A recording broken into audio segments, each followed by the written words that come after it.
Good morning, gamers, and welcome back to Hellstormwargaming. My name is Mikey. You are amazing. Thank you so much for tuning in. Hope you're all doing well. It's the Wednesday morning show. We stream every single Wednesday around 10, sometimes 10:15, sometimes it's 10. Who cares? It's around 10. You're not doing anything with your life anyway. You're probably just working and got me on a side tab, haven't you? But thank you very much for tuning in. I stream every single Wednesday morning at 10. I stream every single Monday evening at 7. And it's the morning news, which means we talk about the random shit. We shoot the shit that's been happening throughout the week. We talk about things that are coming to my head, things that are coming to your head. But if you are watching live, make sure you come and say hello. Hello to you. How are you? Thank you so much for coming to say hello. Riverside says 10:15. I write the rules, Storm. Yeah, I was originally starting at 10:15. Then I was starting at 10. Then I went back to 10:15. And now everyone's like, "Don't you stream at 10?" I'm like, "It's close enough. Close enough." It's close enough, what can I say? But I hope you're all doing well. Thank you very much for tuning in. Late as usual. Hell yeah, Ellis. How are you, mate? Thanks for popping by. Hope you're well. Hope you're well. Hey, Patrick. Identifies as translate. Can we not? Can we not make jokes like that? Thank you very much for the 2. But not a very funny joke. But thank you. I really appreciate the 2. But let's not, like, ridicule people who may identify differently than ourselves. But thank you for the donation. Really appreciate it. Hope you're all doing well. Sorry, just realised we've not set something up. There we go. He arrives on time and we are early. The excuse. Exactly. Again, king subjects. You know it is. You know it is. Good morning, Vorpal Hit. How are you, buddy? Wartsmith Jimmy. Morning, Mikey. Good morning to you, Wartsmith Jimmy. Hope you're doing well. Power Pilgrim, correct. I agree. Whatever you just said is correct. At least we are working. I'm working. I'm grafting already. Look, it's 20 past 10. I've tidied the room. It's tidy now. There's still a kind of spray paint on the floor, but it blends in with the base, so it kind of works. Patrick, don't worry, mate. Not good. You said sorry. That's all you need to do. That's cool. Side tab, you get my whole phone. Oh my god. I am honoured, Vorpal. Thank you. Morning, Steve. How are you? Not just a side tab, on a whole different computer. Do you have like a dedicated Hellstorm viewing on a Wednesday morning? Just a whole computer so it doesn't come up. Microsoft Teams on this computer.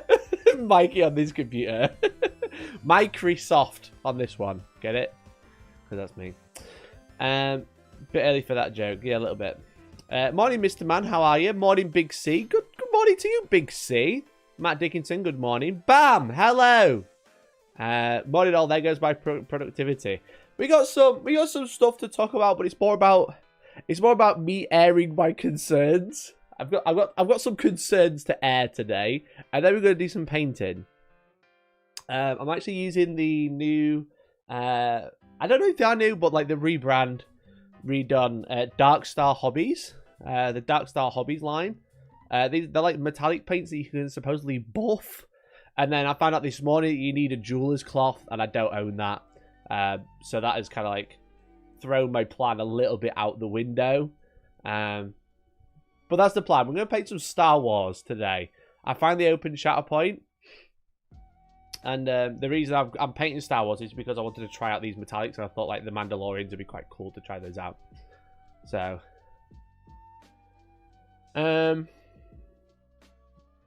Good morning, Organ. How are you? How are you? They built a bridge in the Imperial Palace and named it after Sly Marbo. There was just one problem. Who would dare cross Sly Marbo? Oh, right, okay. Excellent. Thanks, David. I have stream on a special stream phone on my desk while I work. I'll take it. Have you checked that email? That one there. Have you replied to that email yet? No? You should. You should do that. If I'm on a phone, all I can imagine is I'm on like a little phone just underneath your monitor. See that email up there? I see it. Do you? You need to answer that.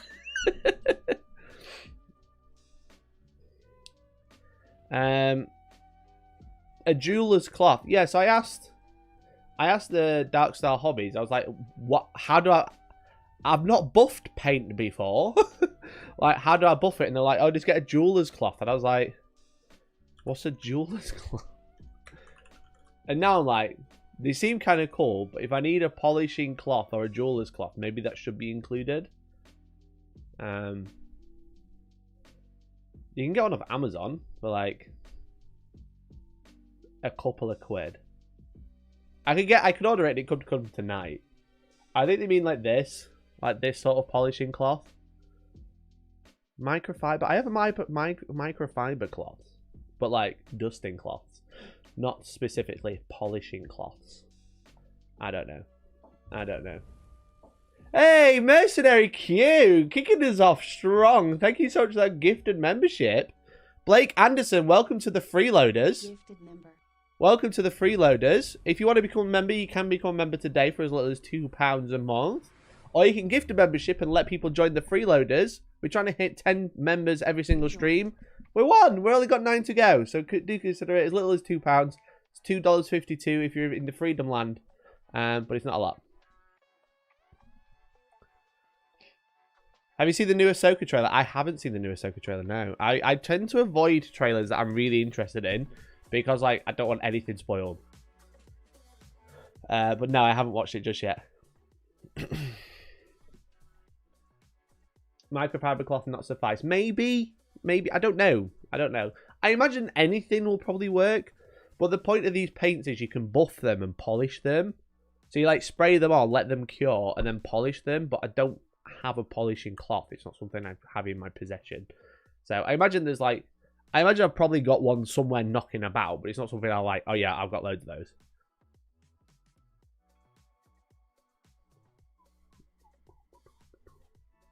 That's the apology of the screenshot of you holding the mic again. You don't need to apologize, but Mercenary, thank you so much for the the gift of membership. Really appreciate it. I bet I do. I probably do. I mean, I've literally got this is what I use to dust. This will probably work, but I don't have. It's not a polishing cloth. It's just a microfiber cloth. As you can see, it's very dirty. I just use it to clean stuff. Mostly paint my desk.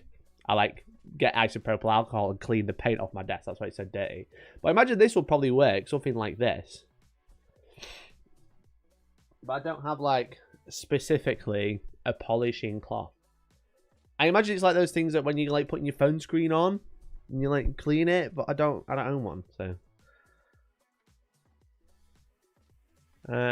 Got one of the Dark Star metallic gold paints. Personally, it's not great on a brush. Never used them with the airbrush though. Interesting. I've never used them before. They sent me the entire set, which is very kind of them, which came in a really cool carry case. But I made like a swatch. I'll show you.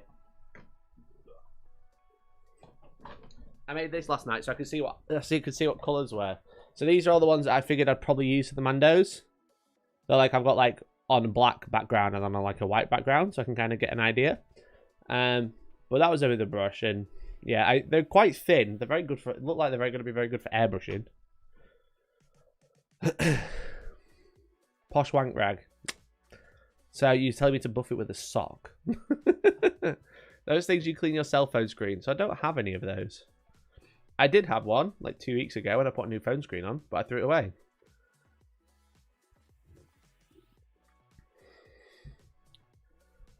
How many gifted subs to change your surname to Holder? What, so I can be known as Mike Holder? Well done. Well done. A lot. A hell of a lot. New Ahsoka trailer is good. Nice. Nice.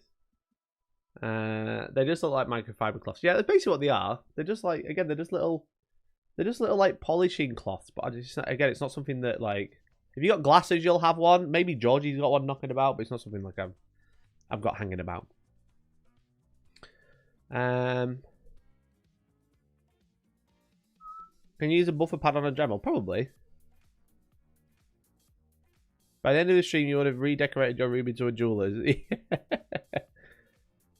Yeah, so I'm going to try and do that, but it says you have to cure it for like 12 hours anyway, so I might, if I ordered one, it'd probably come in time, but waiting 12 hours to buff paint is kind of annoying, actually, in my opinion. I'm very interested to try them, but if you have to wait 12 hours and then go out and buy a separate cloth to polish them, that's going to be a bit annoying, and it's probably going to put most people off polishing them. Go and steal Georgie's, you got her those lovely lampshades you wanted. Yeah, like... God's sake. Where are they? Where are they?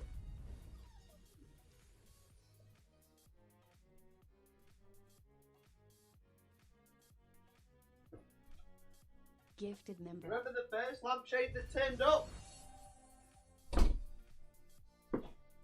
Hey, Mercenary, thank you for the gifted, bro. You remember the first lampshade that turned up? Now I have another 3. Now there are 3 of them. I don't know what to do with these. We have lampshades everywhere in the house, bar the rooms I use. And... Why did you send these to my house, Steve? Stop sending me lampshades. I don't need any more lampshades. They're so annoying. Every time I walk past them, a feather falls off. God damn it. So Georgie was like, oh, I really like those. I was like, where are you going to put them? She's like, I don't know. Community giveaway. Put them in the kitchen lounge and a dining room. I could put them in the old studio. The dining room. Raffle material, probably. Probably raffle material. Well, Mercenary Q, thank you so much for the gifted. We're up to 2 now. Really appreciate it. Chris Haley, welcome to being a big fat freeloader. If you are a member, you get to join our Discord. You get to see behind the scenes stuff. And generally support me and do what I do. And again, we're trying to hit 10 members every single stream. That's 20 quid. 20 quid between us. We can work that out, right?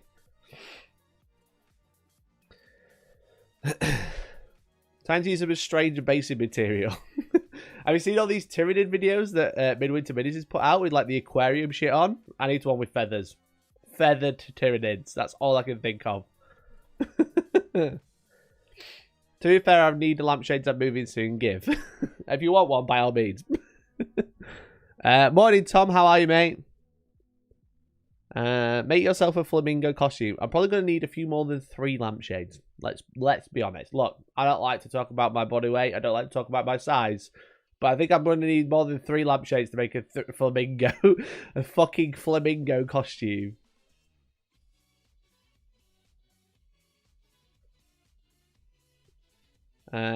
Yay, I'm a freeloader. Welcome, Chris. Welcome, mate. Has anyone played much against 10th Necrons yet? I love them, but worry they will feel oppressive to play against for my friends with being so durable. That's kind of like their vibe, though, right? They don't really hit very hard. Everything's kind of expensive, but everything's kind of survivable. Bar the Silent King exploding on himself, which is very funny. But that's like Necron's thing. You don't really kill that much, but you survive a lot. And that's kind of like what you got to lean into. There's some stuff that hits hard. But that's only some stuff. Like most things are, as I say, just survivable. That's all they do. So.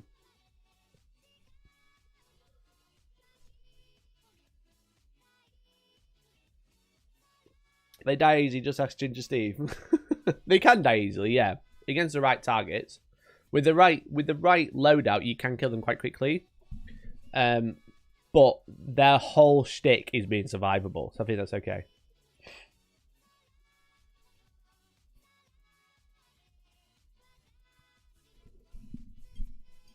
I'm late because working. What's the crazy thing have you said? We're going to be buffing models. I've got these like new metallic paints called Dark Star Molten Metals, and you're supposed to be able to polish them. That's the crazy thing. Which is not something you normally do with paint. Oh damn, I was expecting a coffee mug, but it was idea. So good. I fucking love this mug because 1, it's cool as fuck. It's got Dio and Jojo. And it's got Star Platinum. And it's got the world. And it's heat changing. And it's massive. It's as big as a Sports Direct mug. And if you're from the UK, you know exactly what size that is. Because everyone owns one. Jodoro.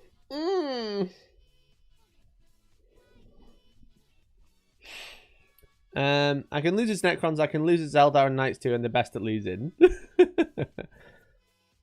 Yeah, I've got another practice game this week. I'm trying to come up with a better Space Marine list because I'm playing against Eldar on Thursday night as like a practice game. You know?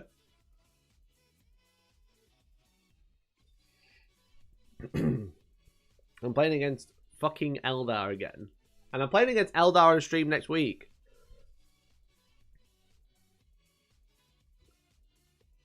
So on stream, Tom Layton, very good friend of mine, been on the channel before. He's helped me cover events before.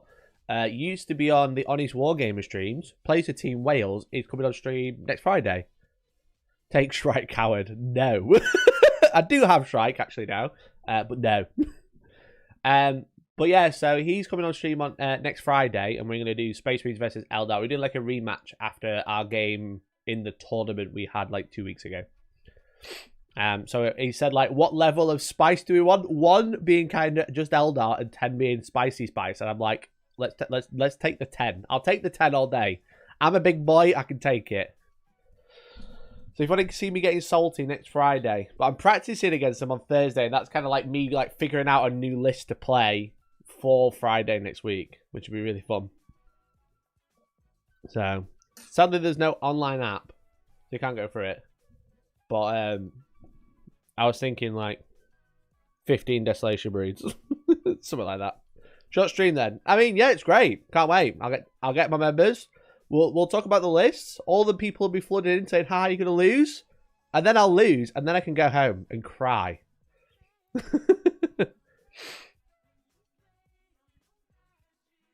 Are you losing again then? No, I think it'll be different this time because Eldar are significantly different compared to what they were.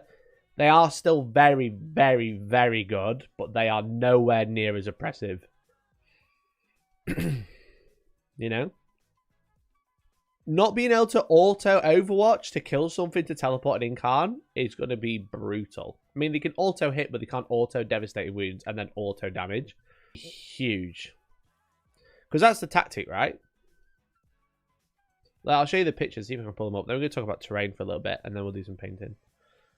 Do I still have the picture? I probably do.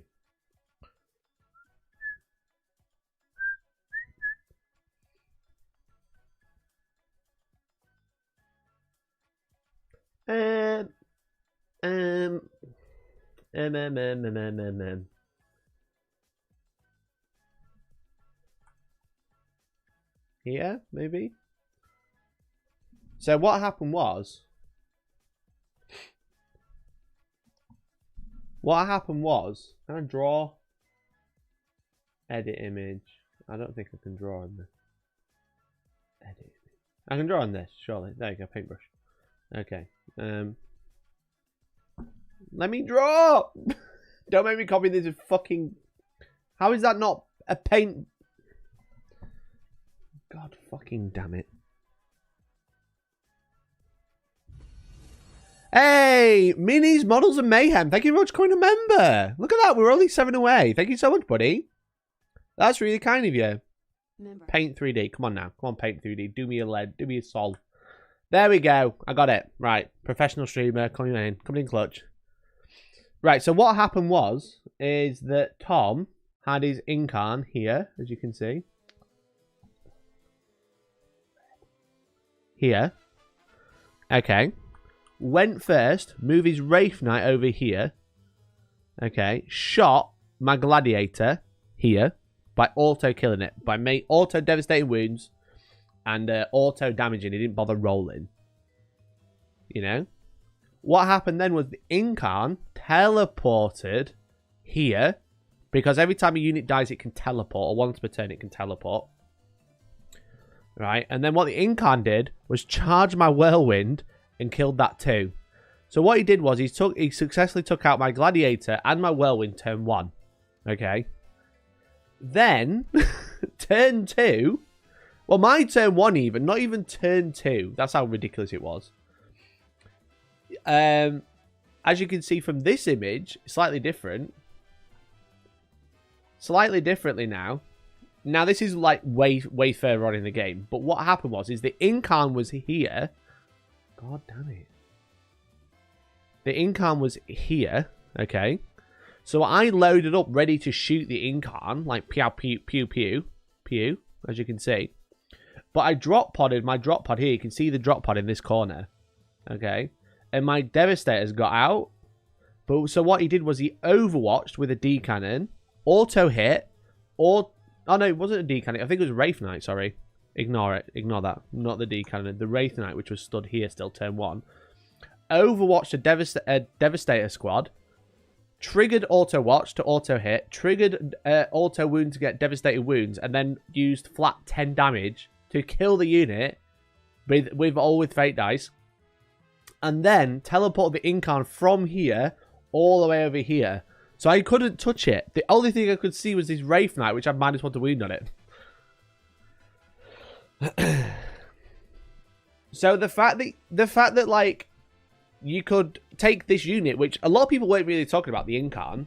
The Incarn, not a lot of people talk about. Everyone was like triple Wraith Knight, and it's like, yeah, triple Wraith Knight's really good. But the Incarn with that utility of like auto Overwatch or like auto kill something, teleport, kill something else because it's really good in combat. It's got 2 up saves, toughness 10 with 10 wounds or whatever, toughness 9. It's really high toughness. It halves all damage. So when you do shoot it, it's really hard to kill. But then as soon as they kill something else, it teleports out of your line. Because they can teleport and then charge straight away. So if you got 2 units next to each other, it can teleport in your turn and then heroically intervene quite consistently. Or it can teleport and make quite a short charge. Because you've got to like split everything up that's going to be able to die. Anything that can be seen in turn 1, you got to split up. You can't have it next to each other because you'll kill something, it'll teleport and charge the other thing, and then it'll teleport away if it can. So, but without auto Fate Dice on every single dice roll, you can auto hit with the Overwatch, but you can't then auto wound. You can auto wound on the Overwatch with the Devastating Wounds, but you can't auto hit, and then you can't auto damage. So it's like having these choices is going to limit the utility of the Incarn ever so slightly. Not a great amount. It's still going to be very strong, but the fact that playing against that sort of list, because no one's talking about the Incarn, everyone's talking about Wraith Knights and Fire Prisms, but the Incarn is a real threat because it's fucking stupid. But not being able to like auto guarantee a teleport into safety is going to be huge. Absolutely huge.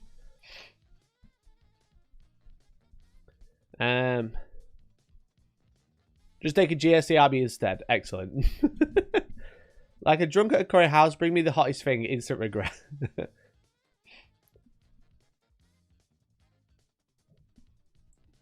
Try Land Raider with an assault ramp.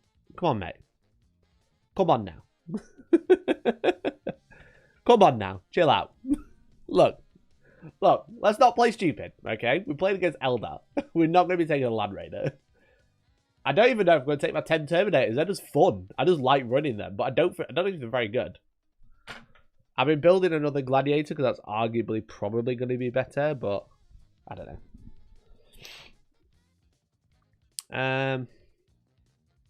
In our local game store in the last tournament, top 5 were all Eldar. I think that's just normal, right? If you look at the stats of last week,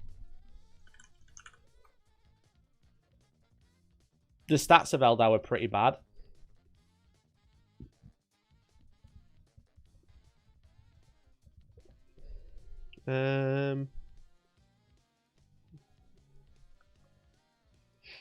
Top this week, maybe?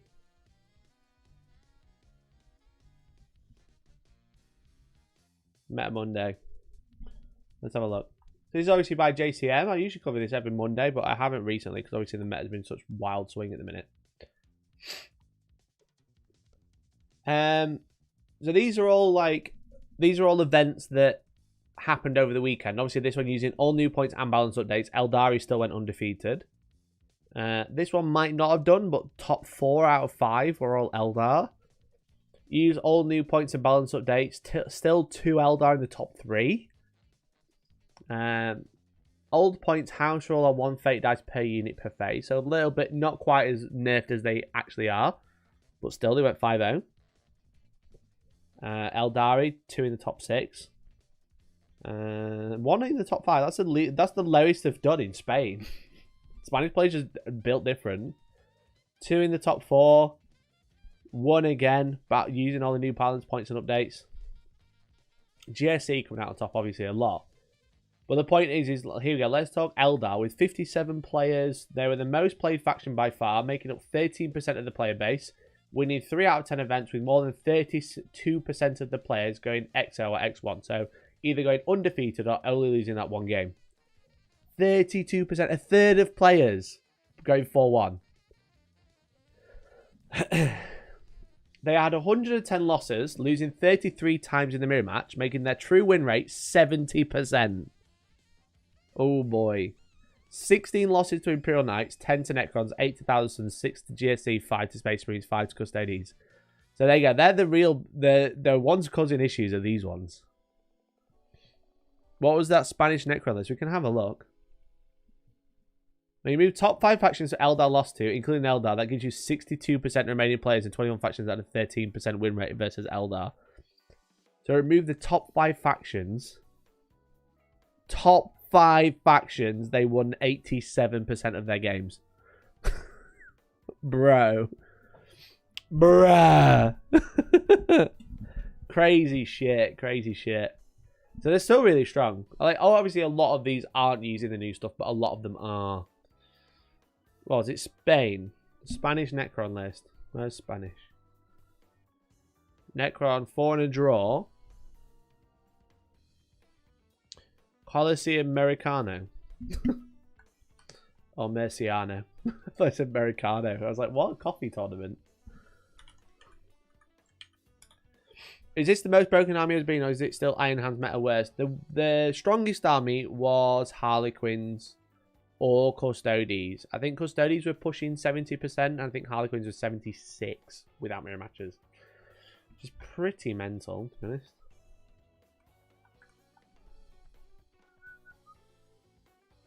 Oh, it's from today, that's why. The BCP search is dog shit. Within 5,000 miles. I'm searching for an event name and it's still not showing up. Like, Necrons, Fernando Perez, Parabellum. View list. Hexmark Destroyer, with the Septernal Weave. Locust Lord with the Hyper Material Ablator. Overlord with the Void Scythe. Overlord with Void Scythe. Lots of characters. Loads of Technomancers. Sovereign Control Aura on the Technomancer. So what's that? Fucking hell, Assassinate go crazy. 1, 2, 3, 4, 5, 6, 7 characters. Jesus Christ. Canoptic Reanimator. 2 units of Crypto Thralls. 10 Death Marks. Where are the Crypto Thralls going?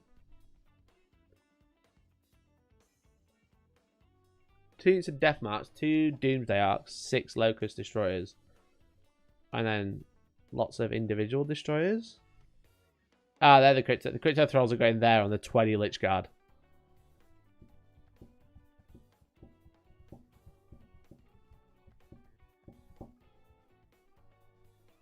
With the Lords and 2 Overlords, 2 Technomancers. So I don't know what the Sovereign Coronal is. Coronal. I see the problem. I don't know what anything does anymore. It's so frustrating trying to talk about Warhammer.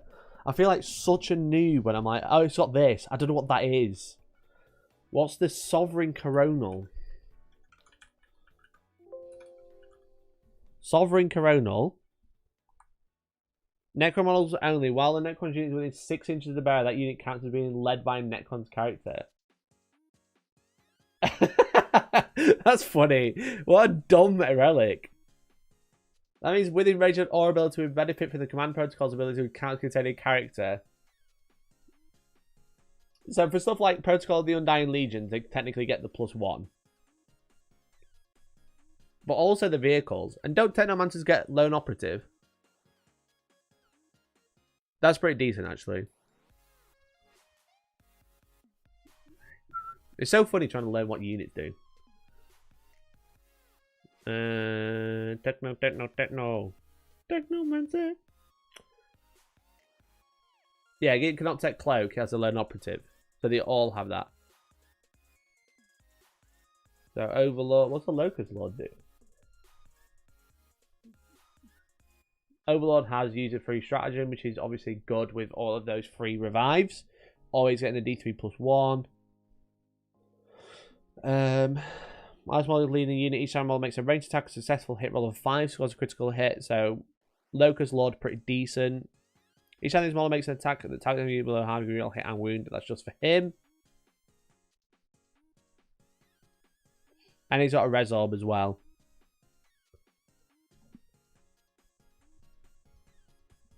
So you can give vehicles and things like that +1 to hit, which normally it couldn't receive. That's true. Hi Mikey, as a transgender fan, I love your dedication to allyship with the trans community. My pleasure, Dark Abyss. Is there anything else I can do? Let me know. Fuck transphobes. Aren't Lich Guards supposed to be stupidly tanky? Lich Guard are pretty good. Like I went from fuck transphobes to Lich Guard are pretty good. This is very weird. Lich Guard are decent. I've got 10 with the swords and shields. With the shields, they become quite interesting because they've got the 4-pin one. Got my first 10th Hey, thanks for the 5, bud. Element this weekend with my towel. Gonna pray at the Purgate altar, then wash my hands. Oh mate, make sure you take a picture with it. Make sure you take a picture and post on the Discord. That'd be fun. Can't wait to see the Pugate again. Pugate altar. So Lich Guard lost an armor save. But while they've got a noble attached, they're -1 to wound. So it's not bad because they're going to have an overlord attached. Always. 3 attack, strength 6, -2, 1 damage. Decent. Invulnerable save of 4+. Decent.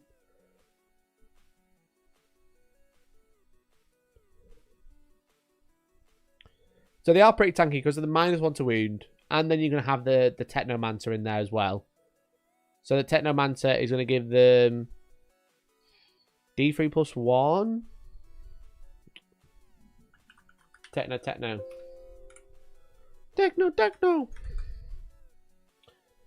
While it's model is using unit, come on now. Okay, so you have a 5+ feel no pain. And select one friendly unit within 3 to the bearer. That model gains D3 lost wounds. Each model can only be selected once. So you can heal the model up to full wounds. Then you can use a resurrection orb. And you also have 5+ feel no pain and your -1 to wound. The new Art of War top 10 best units from yesterday had Lich Guard at number 4. What was number 1, 2, and 3?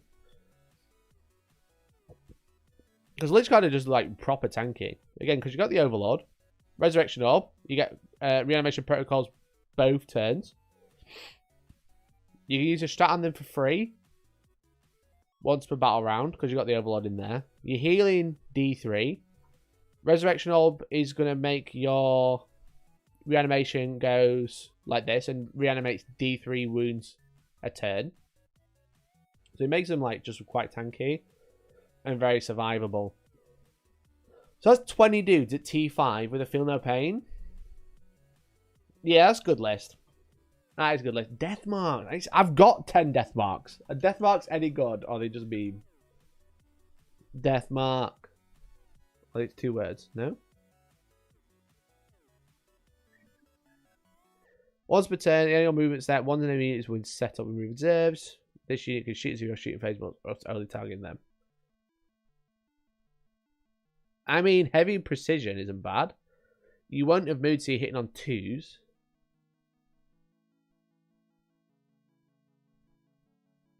How many points are they? 65 points. Alright, yeah, they're really cheap.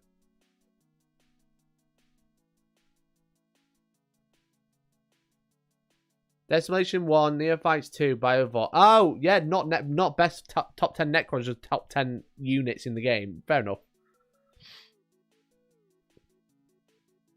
Yeah, that's fair.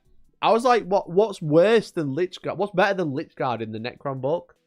But then it's like top 10 units overall of all. God, they make so much money just doing tier lists. It's fucking crazy. Don't forget the Reanimator. Also the Reanimator, yeah, so it's 2d3 every turn. 2d3 plus 1 if it's using the stratagem which you use for free. Can use the stratagem multiple times in the same turn. Yeah, that's pretty good actually. I might try that out. I only have 10 Lich Guard though. Yeah, Death Marks are just a bit cheap.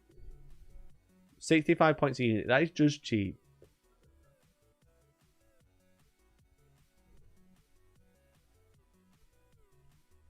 That's a fun list. I like that. Great job. What was his name? Fernando? I think it's Fernando. Yeah, great job, Fernando. Great list. Really, really fun. Let's find out what all these relics do. Sempiternal Weave. I'll put this over here so I can see it. Sempiternal Weave, get 4+ Feel No Pain on the Technoman, not on the Hexmark Destroyer. Ah, okay. Makes sense.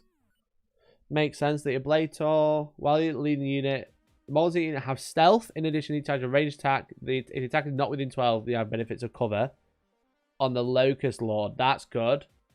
So -1 to hit and cover save. So they can have a 2-up armor save. That's good. That's a good combo. I like that.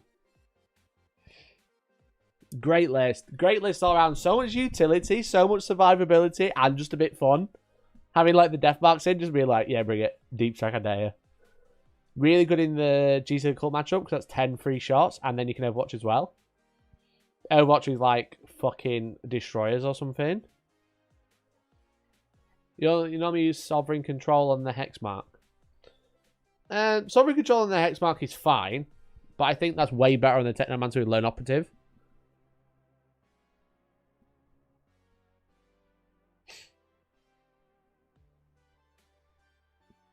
Yeah, that's a nice list. I really like that list. Steve, listen, coaching this week. Buy that. What did he lose to? Oh, he drew round 2 against Thousand Suns. Yeah, fair. Fair. You know what? Yeah, fair enough. It's a great Thousand Suns list as well. Rubric spam with 2 Mutilated Vortex Beasts and a Changeling for fun. Yeah, I like that list. That's great. Great job. Great job, Fernando. But anyway, Eldar bullshit. That's what we were saying.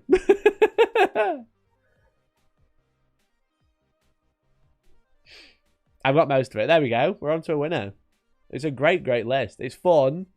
The death marks are fun. You could swap those out if you don't like them. The Crypto Thralls obviously have ablative wounds on the Lich Guard, which is nice. They take the big heavy shots like las cannons. 3 Technomancers, annoying to get hold of, but good. It's a great list. I like it. I'm going to write that one down.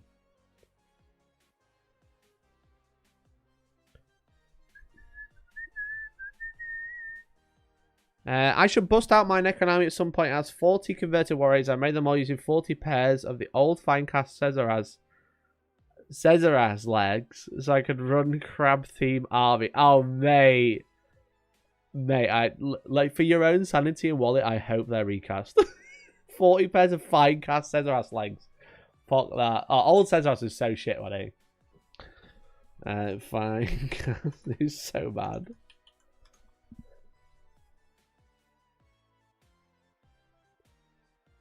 Oh, that's eBay. I don't want eBay.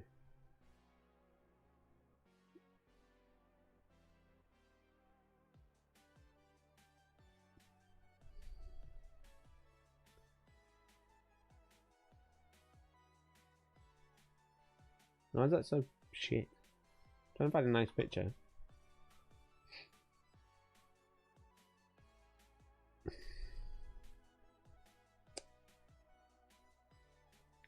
Look at him. Look at him. He's so cool.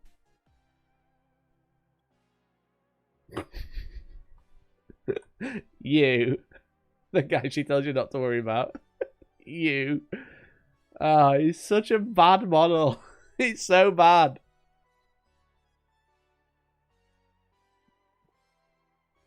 Cheers, Patrick, mate. Copy that and send it to me. No, I'm relying on you to send it to me. Mate, look at State. A lot of the old Finecast models for Necrons are shit as well. These are the Necron models, the Necron characters in Finecast, were the first ones to be made entirely in Finecast, and you can tell.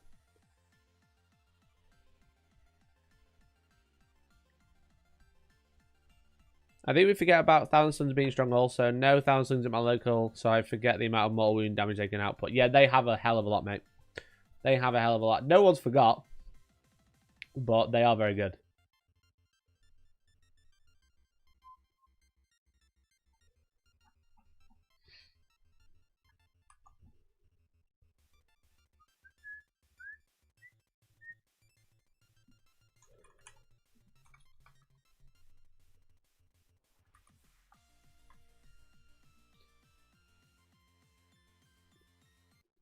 Okay.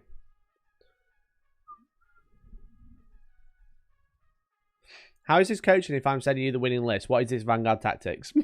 Yeah, it is actually. I'm going to get someone else to sell you a list. They were official legs and a local game store was dumping stock. Got all 40 for 20 quid. All right, fair play. All 40 for 20 quid. I'm like, yeah, that's actually a decent conversion. If you're buying each one at like 20 quid, fuck that. Absolutely no way. Could probably just stop at Finecast with shit. Yeah, but it's just Necron characters in particular. Because a lot of the Finecast stuff, you go, this is really bad. I'm going to go buy the metal version. But Necrons you couldn't. Tomb Kings as well. And they're the two armies I played. Necrons and Tomb Kings at the same time. I just love skeletons. I think skeletons are so cool. But yeah, the problem is they were both like the Finecast models were the only ones available. So you couldn't get the metal ones. Because they didn't exist. Just finished 2 Mortifiers after a pretty long paying hiatus. Well done, Dakabis. Make sure you join the Discord. If you are a member, you get more access to the Discord. You can support me by becoming a member. We're trying to hit 10 members a stream. We've only got 7 to go. Only 7.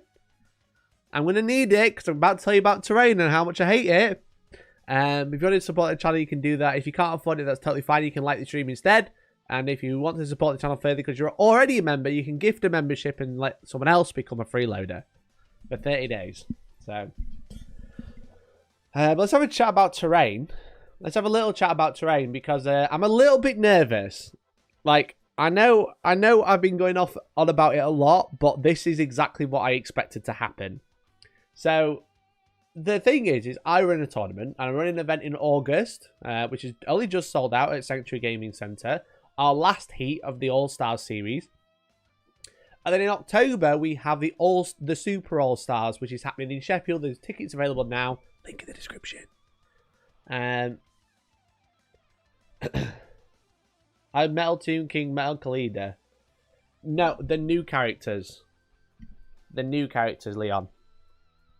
Not all the old ones. The newer characters, like the Scarab guy. Not the Banner Bearer, a couple of the other ones. I can't remember off the top of my head. But like it was definitely the Scarab guy was only in Finecast. But anyway. I'll go to the August one. Nice Paco. But yeah, so in October I'm running Super All-Stars. My largest event I'm doing to date. So I'm expanding for that. But the problem is we had 10th edition launch right in the middle. And that's caused a bit of a pickle. Because I've been trying to expand all of the terrain going from 50 players to 120.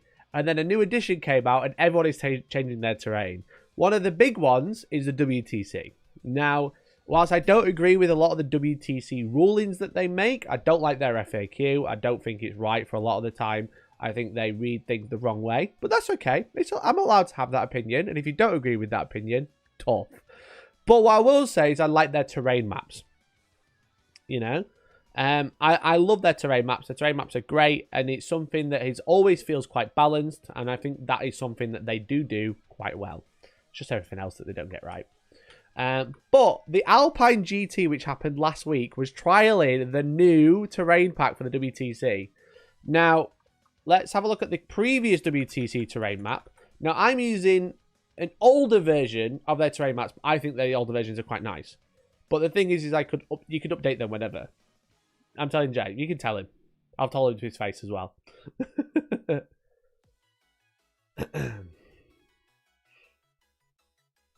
you see Tyler Russo's tweet about terrain maps? No, I didn't. Or maybe I did. Was it about the newspaper? I think that was quite funny. So you can see, this is an example of the previous terrain maps for the WTC. And what you have is like quite a balanced like little map pack. You've got all the big, so these are the big L's. These are like the big tall ones. These are the smaller L's with windows in and stuff like that. These are some crates. You've got some crater-esque stuff. You've got some woods. You know, like these woods are cool. You got like a nice varied map. You got a lot of stuff going on, you know? So these are the original ones. These are from 9th edition. And the problem is because Games Workshop have completely thrown 9th edition rulings out the window. We're onto something brand new. So these are the recommended map packs by GW, the terrain layouts, which are It's fine, you know. So these big squares represent perspex, or acrylic for you Americans. Perspex, the British trademark. We invented perspex. But the big squares represent acrylic bases, or see-through plastic bases. And then the blue parts represent walls on the bases. Now, all of the square, all of the see-through plastic, all of the acrylic is part of the ruin, so it's all part of the base. And this, all kitchen roll, obviously, don't forget the famous kitchen roll. But I've obviously gone through the problems with this type of terrain, and it's just how the rules are written. So if you're not wholly within, you can't see all the way through. And you can see, like they're fine, but they're very particular style. And this is what I always call the GW style. Like, perspex or acrylic is like the GW style. And a lot of people don't like it. A lot of people don't like playing on the big square see-through bases. So a lot of people don't like playing on that type of terrain because they don't like the acrylic bases. So WTC have copied it. So the WTC are actually changing all of their map packs and moving to a base system, much like Games Workshop. Arguably just trying to keep in line with them, which is, you know, totally fine. So these are from the Alpine GT, but this is like beta testing the WTC layouts, basically. So as you can see, like, you've got the ruins on a base, which is quite interesting. And I think they're trying to emulate the GW ones. But this is just completely different. And it just, what you're going to see is more events using perspex bases, or close to, or acrylic bases, whatever you want to call it. And this is a pain in the arse, because I'm not prepared for this. I wasn't expecting the WTC to move to a base system. But here we are. They are doing it. So, as you can see, the most boards have 8 ruins. You have the 4 large ones, and these are like 9 inches tall. These can hide Magnus behind them. And you have 4 smaller ones, which are like 5 or 6 inches tall. Not mega tall. Basically, the grey ones are 1 story, and the black ones are 2 story. And then you got a few crates. But they're also on a perspex, an acrylic base, which I thought was very interesting.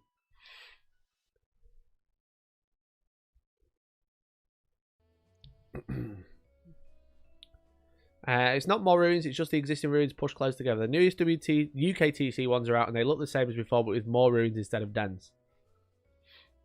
Yeah, I've got to say, I thought the UKTC wasn't using more ruins, just rearranged them. Optimize more perspex then. Yeah, so like, you're going to see a lot of events at UWTC all having to go out and buy acrylic now. I think the layouts look quite... to be fair to them, when people do things right, I'll give them credit. These layouts do look quite nice. But I'm just surprised they're moving to a base system. You know? These map packs do look quite good. And I will be moving to them. But it's just like, for the love of God, please become a member. I need to buy even more terrain. I thought I was nearly done. I thought it was nearly over. Especially this one. What the hell? What is this one? There's a full-on corner.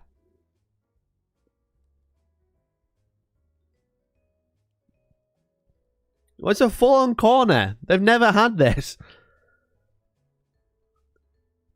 So they're completely changing. So some of them got full-on corners. Some of them got the old traditional L's.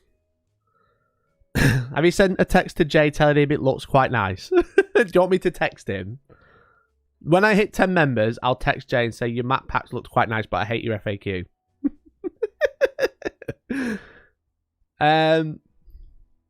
So like the terrain, I'm probably going to stick to something closer to this. But I thought it was interesting. Now, I think these cutouts at the bottom are purely because of how they're machined. Because the WTC terrain manufacturer, Whaling Yutani, are actually making... you know, they were actually making Games Workshop layouts. They would like selling like a Games Workshop S, like here's the big 12x12 block, here's the ruin on it and stuff like that. So obviously what they've done is taken what the product they've already got and split it in half, because I think they must have like split them in 2 and then you join them together. Because they did like, let me have a look, for example, because I know I can think about it. I'm struggling to explain it. But they were building or selling the 9th standard, is it?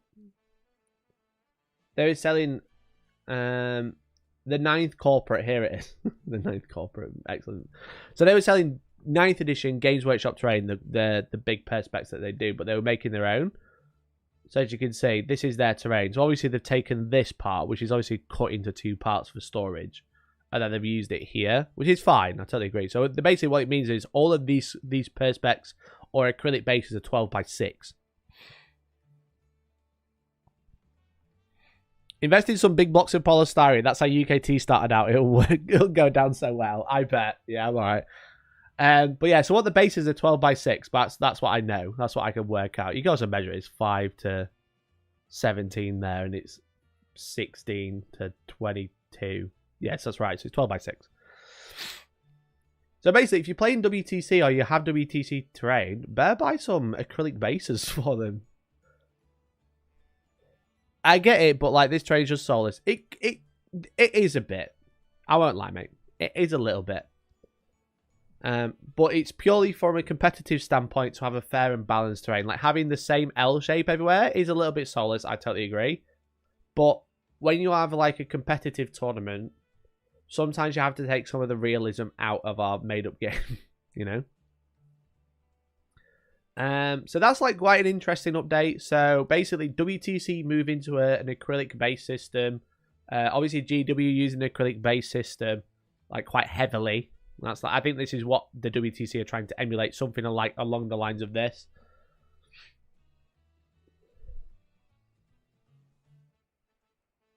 The haphazard looking placement of WTC makes my eye twitch.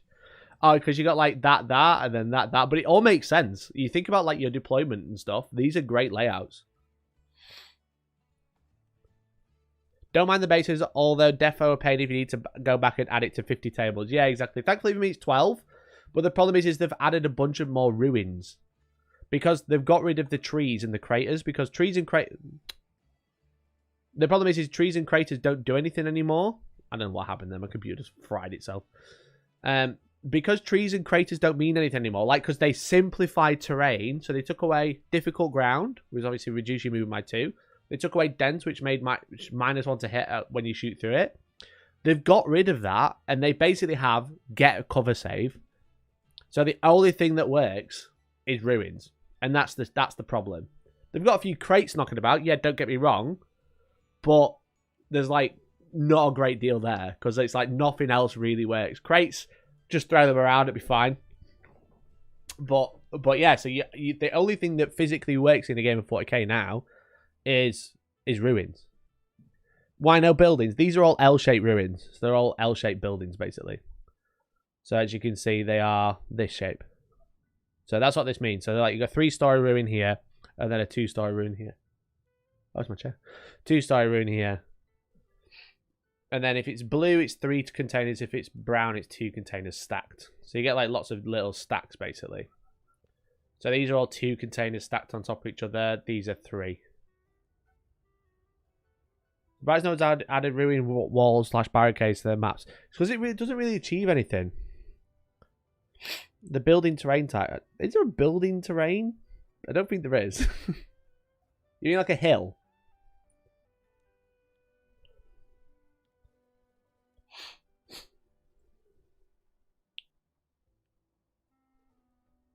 Isn't a building just a hill?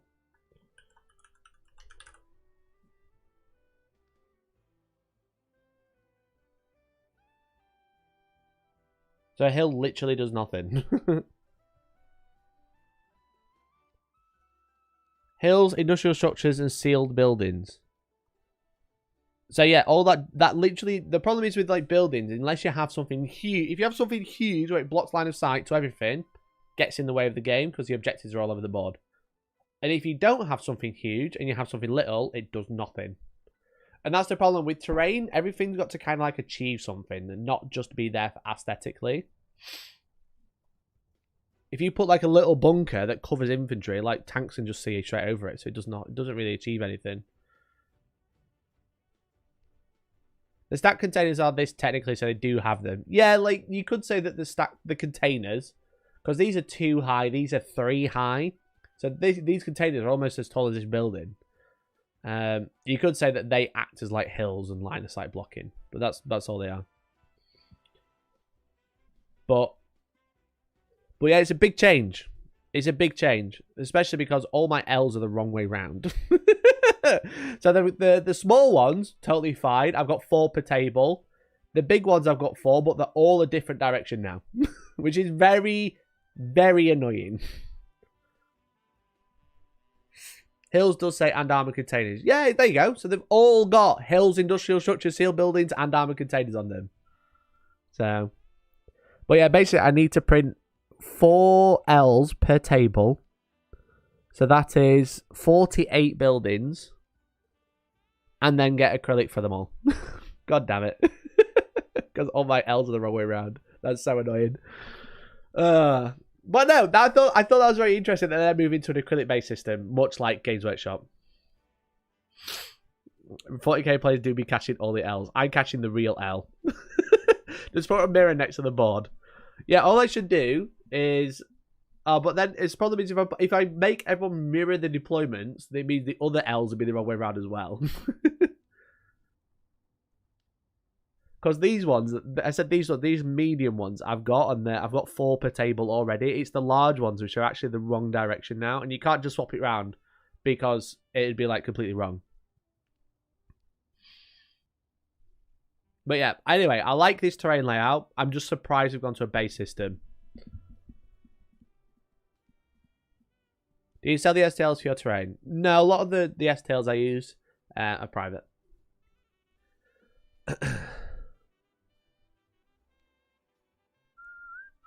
I've got to design an MDF set that includes footprints. So if you want to sponsor, Walt Smith, I'm open to business. I'm open for business. Hellstormwargaming is open to MDF shilling. That's all I'll say.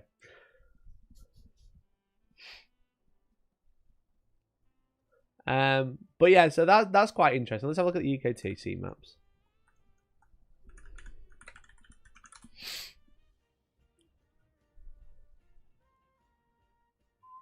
Our events. What's the newest event? July? London Open, probably?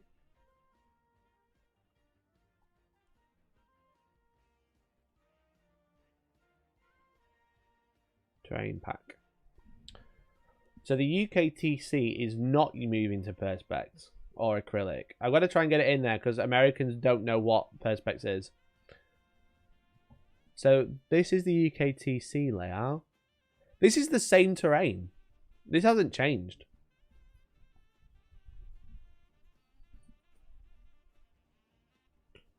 Sad the UKTC don't have a map for the new deployment layout. They do. Scorched earth, chilling rain.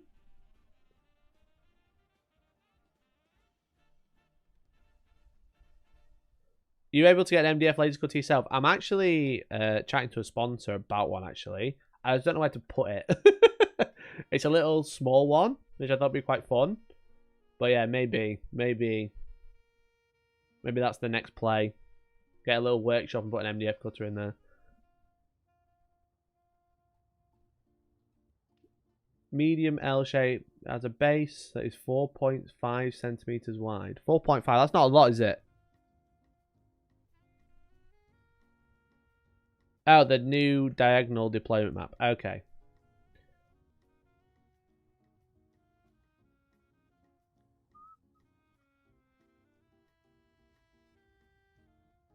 On the ground floor, there are no apertures and line of sight is naturally blocked. So they're blocking the ground floor of the medium L's. L plus ratio. Because you've got UKTC terrain. Because they've not changed the terrain. Because they're still using this. This one. So these are the mediums. So this terrain piece is this one. They've not changed it. It's still the right direction. Still the same size? Doesn't actually say. Dimensions 170, 220. Yeah, it's the same size. So this is the same piece, but they're saying there's no windows. It naturally blocks line of sight, as you can see. The bottom naturally blocks line of sight. So that's the big change, is they're not using these small walls and they're blocking the bottom level, which is totally fine. I agree with that, to be fair. Because otherwise towering is king on this. So they're blocking the lower level and you can't see through. Which also, because the problem is with this terrain piece, is that you can actually never physically see through it. Because you have to be on the footprint, and the footprint is so small you can never be wholly in the terrain. The small ruins didn't use to obscure, but now they do. Yeah, this is also true, Dave. Good spot. So, with these ruins, you can never actually physically see through because of wholly within rules.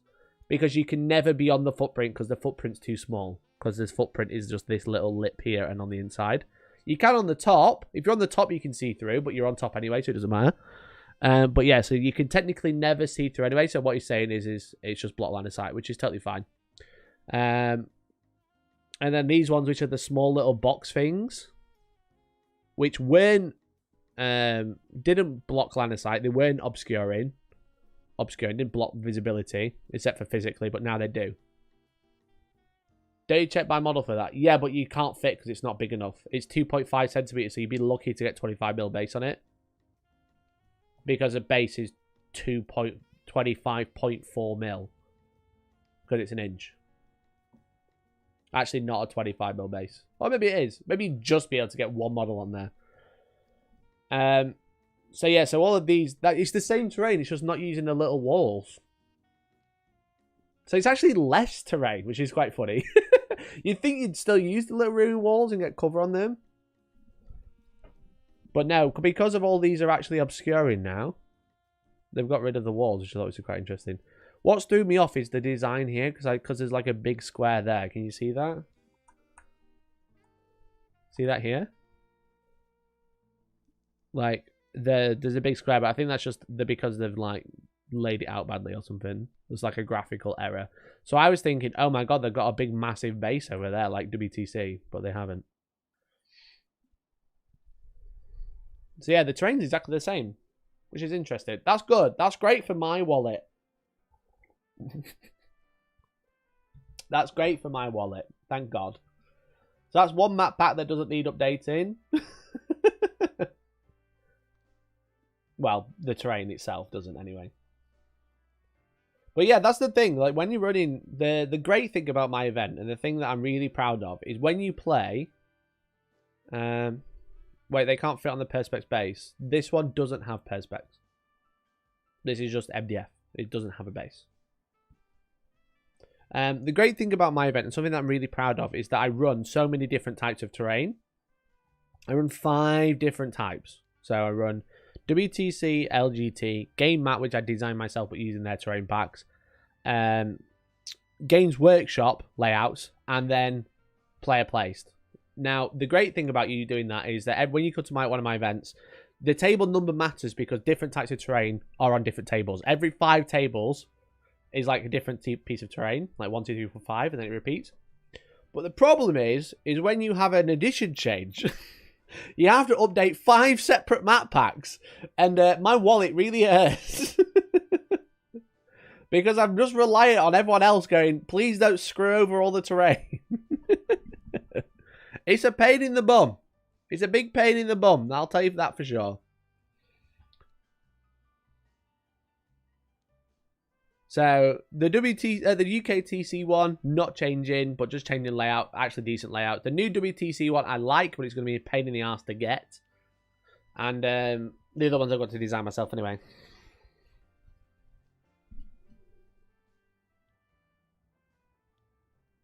I did a tournament last year and I cut out cardboard for the ruined footprints. I used loads of printed card mats from the old Conquest magazine, cheaper than Perspex. The Perspex bases aren't that expensive, especially when you're buying in bulk. The problem is cardboard, it'll probably get damaged. But if you wanted to make it at home, that's a great shout. That's a great shout. Like, if you want to make it at home, you could do this.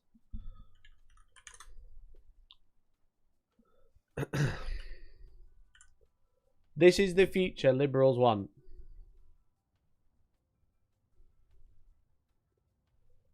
This is the future liberals want, okay? Competitive Warhammer. Thanks, Tyler Russo, for being a clown fan for this one. So good. This is the future. Just use newspaper. Kitchen roll, newspaper. Toilet roll is probably the right size. I wonder if toilet roll is 6 inch across. If it is, great. Are any local game stores sponsoring your Sheffield event? No, they're not, but I've also not reached out to them, which I probably should. I don't like reaching out to sponsors because it's a bit cringe. Now, I don't know, for all off my own back. The people watching at home who become members and subscribe and super chat are the sponsors. The real sponsors.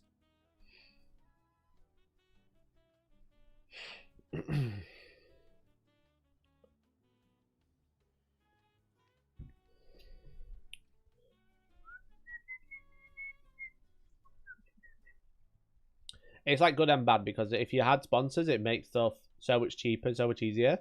But also, it means I don't have to I don't have like any responsibility to keep up with it. If that makes sense. But I'm open to it if people are interested. But I should probably just I don't like reaching out to them because I feel like I'm being annoying. Like, please, I want some free stuff. When it's never that. It's never that. But you know, it's still weird. Chatting to sponsors is always a pain in the ass.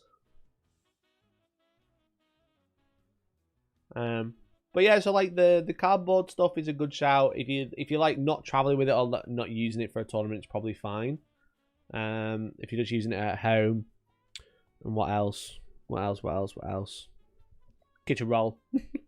But yeah, like you can buy acrylic really cheap, like plastic shop, I think it is. Nice. The Ginger Steve head table or That's Undead sponsor Wooden Spoon when? Yeah, literally. Like this is where I bought it from last time. You can just acrylic sheet. You can just get it like cut. You know what I mean? I can't remember what I bought last time. I think it was this one. Oh no, not that thick.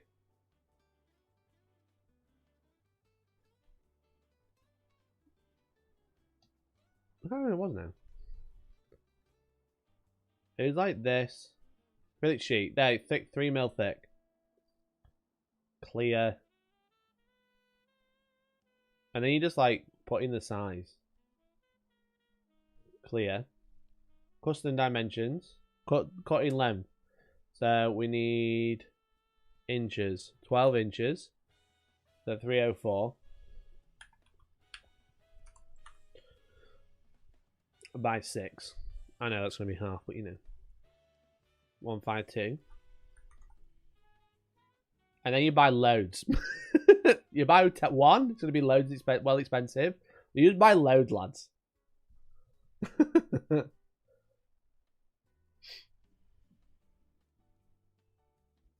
How much is it for all the acrylic? Maybe start selling lampshades to cover the costs.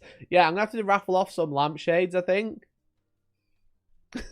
To make the money for it.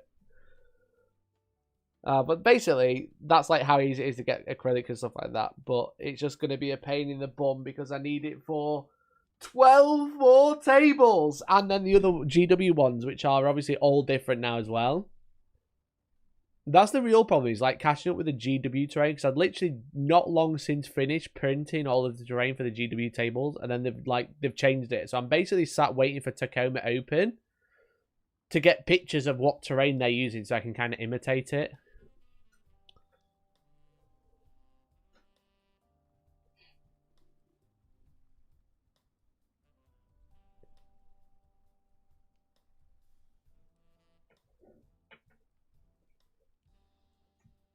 That's going to be like, that's kind of like the big problem, is like, I don't know what terrain they're using.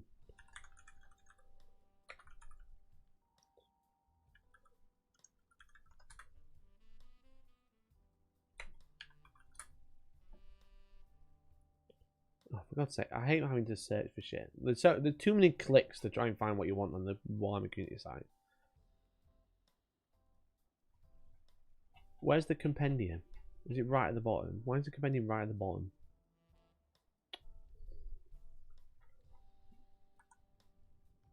Yeah, because the problem is with all this terrain, they've gone, this is suggested ruined walls, but we don't know what scale we've got yet.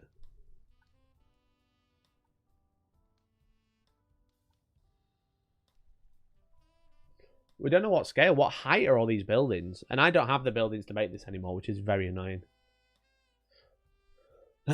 Could do a little bit of it, like these L's here. These probably. these little ruined walls, but I don't know what the other buildings are, so I'm probably going to have to remake all those, which is very frustrating. So I'm probably going to be raffling off a load of terrain soon, because I'm going to have so much spare again. Cool thing about getting sorted with those small MDF lasers, you can mass produce stuff like objective tokens, score trackers, etc. All branded, looks great. Yeah, like the problem is with lasers, they're very, very dangerous, and they are hot, and they need ventilation. And like 3D printers are great because you can run. I can run them in here, whereas like an MDF laser, I can't really run somewhere consistently unless like I have like a shed that's like full of stuff that I could probably clear out, but it's just like it's not just as easy as buying like a 3D printer. Like a printer, you can buy, put it on a table, and run it all day, and it'll be fine. Like, it's not great for you, but as long as you've got like a well-ventilated room, it's fine. But when you're literally like setting stuff on fire in a corner, it's not great. So it's something I'm looking at, definitely, and I do agree. I'm not like saying it's a bad idea. I'm just saying it's like it's got a lot more. There's a lot of thought behind it, and I've been thinking about it a lot because I'm actually talking to someone about a sponsored video for one. But we'll see. We'll see. I'll probably pick that one up and see how we get on, and if I like it, I might get a couple more. They're also not cheap. Like 3D printers a couple £100, whereas a fucking laser is like £1,000.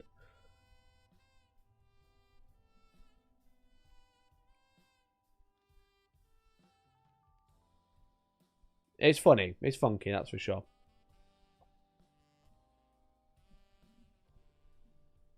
Oh, it's Elgu. Not about a laser, actually. I know they were doing a laser, but they don't want to give me one.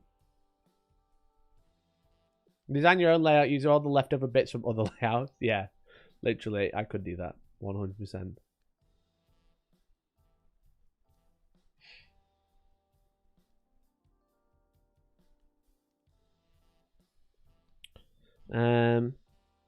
I have 6 3D printers set up around me. It's a nightmare. Yeah, I have like a separate room. They're basically a box room. For 3D printing, which has just got printers in. That's all it does. But I couldn't put a laser in there.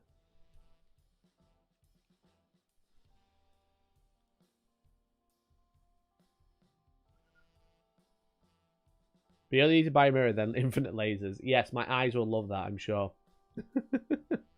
My eyes will love infinite lasers. I have my 3D printer in my basement. It's deadlift, print, and laundry zone. Pretty base. That does sound pretty good, to be honest.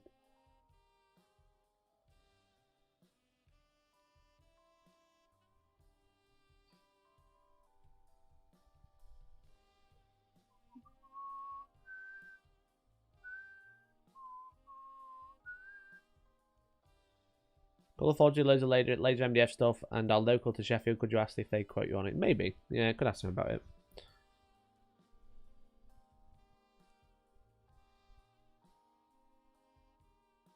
Instead of a laser cutter, you ever could just consider using a magnifying glass. Oh, why did I think of that? In the UK as well. Just use a magnifying glass to cut everything. That'll be totally fine.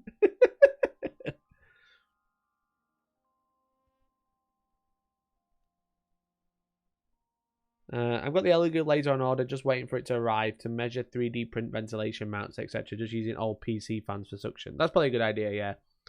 Like, if I got rid of this at the back and put like a proper workbench at the back and then had ventilation straight out the window, could have a laser in here, be fine.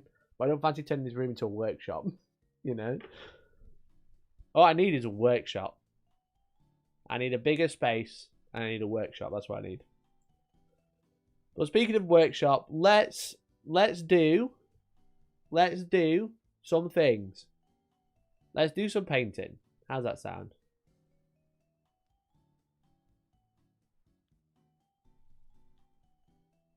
Get a sword, some algorithm grease. Yeah, literally. I'm going to put out this little picnic table. I'm going to put a laser cutter on this little wobbly picnic table. What am I painting? I'm going to paint some Star Wars. So, Dark Star Hobbies, or Dark Star Molten Metal, sent me their full set of molten metal paints. And I thought it'd be cool to try them out on stream. I'm going to be painting some Mandalorians from Star Wars Shatterpoint. Have you looked at commercial property in Sheffield? A workshop surely can't cost that much. If I'm not hitting 10 members a stream, I can't afford a workshop. gamers. Not that I'm directing that at you, Steve. You're very generous all the time. But if I ain't hitting 10 members of stream, I can't afford a workshop. Laser Print Workshop at Sanctuary. I can't do it there either. It's an office block. It has very, very sensitive fire alarms. So, listen, gamers, you have to support the channel. If you're a member, you can become part of the Discord. You get to see behind-the-scenes stuff of what I'm working on. You get to influence content. You get to help me out, and I can maybe afford a workshop to get a laser cutter, okay? There are all the things that can happen. There are all the things that can happen with your help, all right? Let us £2 a month. But yeah, so I finally opened Shatterpoint. This is sent to me by Asmodee. Very kind. And by sent, I mean, I told the story on stream where I said I was a YouTuber and got one for free at UK Games Expo. That's all you do. Guys, just say you're a YouTuber, it's fine. But I wanted to, I'm like, I'll be honest, I've talked about it. I've talked about it already. On stream. I think I talked about it last week. I've been really struggling for Shatterpoint content because a lot of it's doing really bad. People aren't super hype about it, which is very interesting. You know? So I wanted like an excuse to paint it, but like a reason for the video. So I thought I'd try out the Darkstar Molten Metals, which had like again very kindly sent to me last week. And I'm gonna paint. So there's 3 Mandalorians. There's Bo-Katan, who's there. Bo-Katan, and then there's a normal Mandalorian, basically looks like Jango Fett, and then another one that's blue.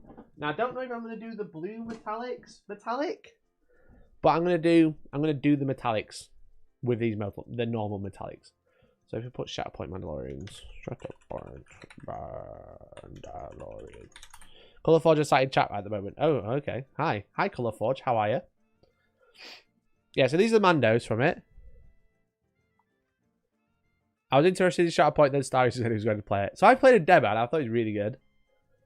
So yeah, I don't know if I'm going to do the blues metallic as well. But that might look quite cool. Because in the show, they're very similar material. You know? Like Bo-Katan, Clone Wars. Like, that blue is metallic. You know? But then in the TV show, there's more matte. It's not really like shiny metallic. You know? But which reference do we use? The real one or the cartoon one? Because then in the cartoon, like, would that be... is that shiny metallic or matte metallic? Or is that just the art style? What's shiny? Chat, please tell me what's shiny. What's shiny? I don't know. Use the real one. So the real one is that the metallics are kind of shiny, but the blue metallics aren't very shiny. Matte paint on metal. So I think using the metallics as battle damage on the blue, but then normal metallics. They're your models. Yeah, but everyone says I ignore the lore in Warhammer. I'm gonna follow the lore at least one game I play. Because like you look at this. This is a Premier statue. Shiny. Shiny. Kinda shiny. So this is a miniature. Don't polish the blue as much. Now I don't know if I'm going to use it. Maybe I'll just do silver battle damage. You know? Oh, I don't know. I don't know what to do. The blue paint mats it down. Yes, I don't think it's blue metallic. I think it's blue paint. You know? You can see there on his helmet. You can see there. Mandalorian. What we need? Mandalorian. They get it right, of all people. Then it's matte there as well. It's not even shiny there, but that's probably due to filming. You know? I'm going to do shiny, but then the blue I'm going to do normal, traditionally. Do matte blue with silver chip paint. I think so.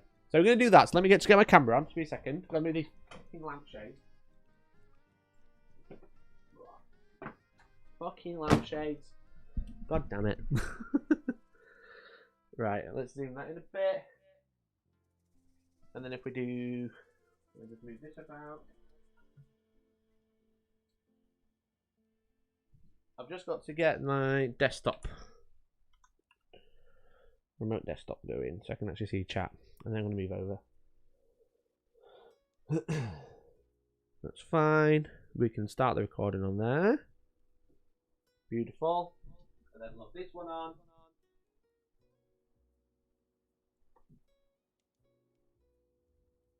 Is that echoing? Hello? I'm sure I heard that. No? Am I being silly? No, we're all good.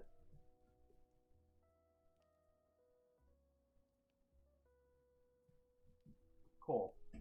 We'll move this over. We'll move this over. And I'll sit down here. And all you can see is my back. Move this. Just in case. I can hear that coming out. Is it echoing? Hello? It is. Hello? I think that fixed it. There we go. We're in. Get comfy now. Just got to move all my tools out of the way. How does that look? Does that look okay?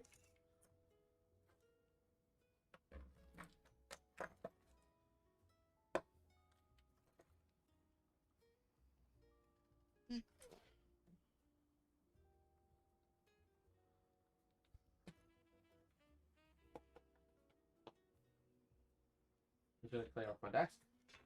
As you see, very well prepared. I've been buffing Resi miniatures on here. Again, really could do with a workshop. Mikey's far away. That better? That looks better. Is it in bad taste to bring in Nazi historical miniatures in Imperial Guard Stormtrooper Science? Probably. I would avoid it nonetheless. So yesterday, I built all of the good guys from Shatterpoint, which are pretty cool. They're all on painting bases. That's why they're all on slotters and stuff. Let's turn that. There you go. So I built all the miniatures are really nice actually, and they're a lot. They're actually quite interesting scale because they're true scale, not heroic scale. Now in 40k we're very used to true scale, purely because heroic scale, purely because Space Marines have massive hands and massive heads compared to what they normally have. But like these ones are true scale, so everything's like feels a lot more normal. Like there we go. Next to a Space Marine. Like, obviously Anakin is a lot taller. But, like, look at the size of the hands. You know? Look at the hand size. The Space Marine arguably has bigger hands. Which is quite funny. But, yeah, they're quite nice to build. I really liked... I'm probably going to do a video about building them all. But, obviously, it comes with Anakin and Ahsoka. It comes with 3 clone troopers, which are obviously going to be white. So, that's cool. They can go over there. But then the Mandalorians are ones from the TV show, and they're obviously ones from the Mandalorian show as well, because they're in that they did a little cameo in there. I'll move this up a little bit. It's not in my face. It's falling down. Excellent. There we go. So we're going to try and paint these today. I'm going to be using a lot of airbrushing to start with. But again, I've got all of these Dark Star metallic paints to try out. So I posted about these on Twitter and stuff the other day. I've pulled out a whole bunch. But these are all the colours I've got to play with. That I thought that these were the ones I'm likely going to use on the Mandalorian. There's a load more. There's so many different colours. There's like metallic... Just like metallic blue, red, purple. Like there's a metallic red there, for example, ruby. Or a metallic purple, amethyst, for example. But I pulled out a whole bunch, which I thought were... I'm trying to like show you them all on camera. Here we go. So these are the ones I thought I could use for the Mandos. But I just don't know which yet. So now I know I'm not going to do the blue. That has helped, because the blue was the one I really didn't know what I was going to do with. So we're just going to be using the silvers. So I think What's quite interesting is blue steel has like a very blue hue to it, but when it dries, it actually goes quite dark. As you can see, so I've got like, this is just cardboard, and I've primed the cardboard just for like, for making a swatch. I can see what looks like what.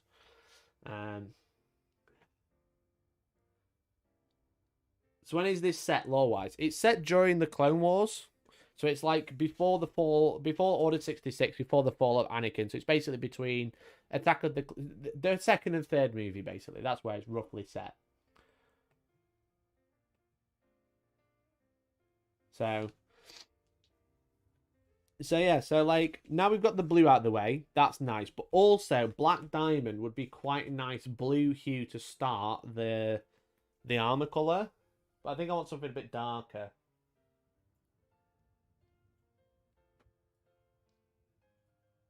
There we go.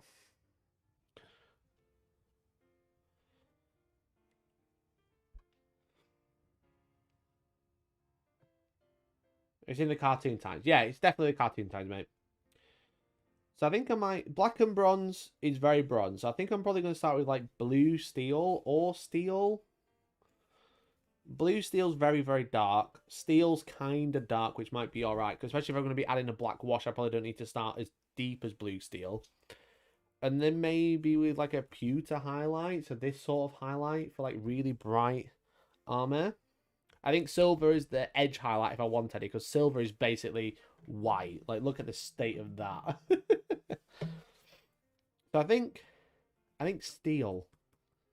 I think steel's where we're going to start. So it's this sort of colour. It's quite dark, but that'll be like a nice base coat for all of the metallic. I don't have a glove, so I'm going to go grab one. So we're going to do that. How's that sound? But also, as you can see, if you want to become a member, we're trying to hit 10 every single stream. We need 7. That's the plan. Okay, let's get this on. Everything's unplugged. Excellent.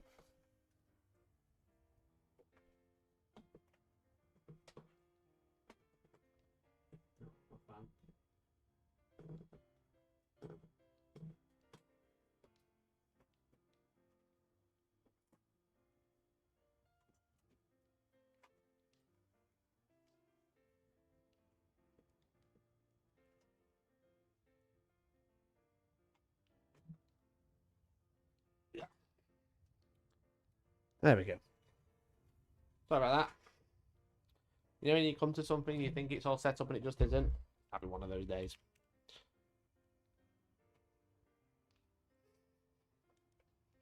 Okay, let's get some cleaner down there, so I'm not using it in a couple of days. I always like to start a little bit of cleaner. I usually leave a bit of water in my airbrush so nothing dries in the end. But it's been so hot it has all evaporated now. So I'm just spraying a bit of cleaner through just to clean it off. The needle is definitely dirty.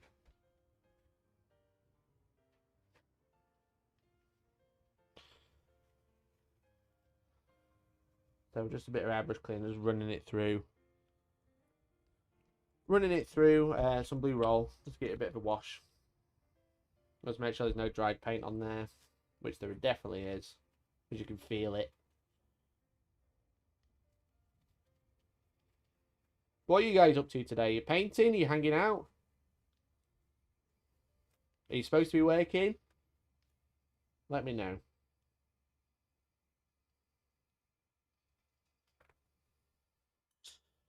And then we'll get our old brush, which is, can be this one for now.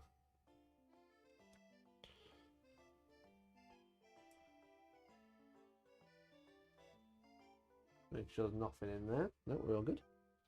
Thought I saw a lump of paint, but it's not a lump of paint. I think it was just a shadow. I normally use isopropyl alcohol, but I need to order some more. Doing test watching for Speed Point 2. Nice.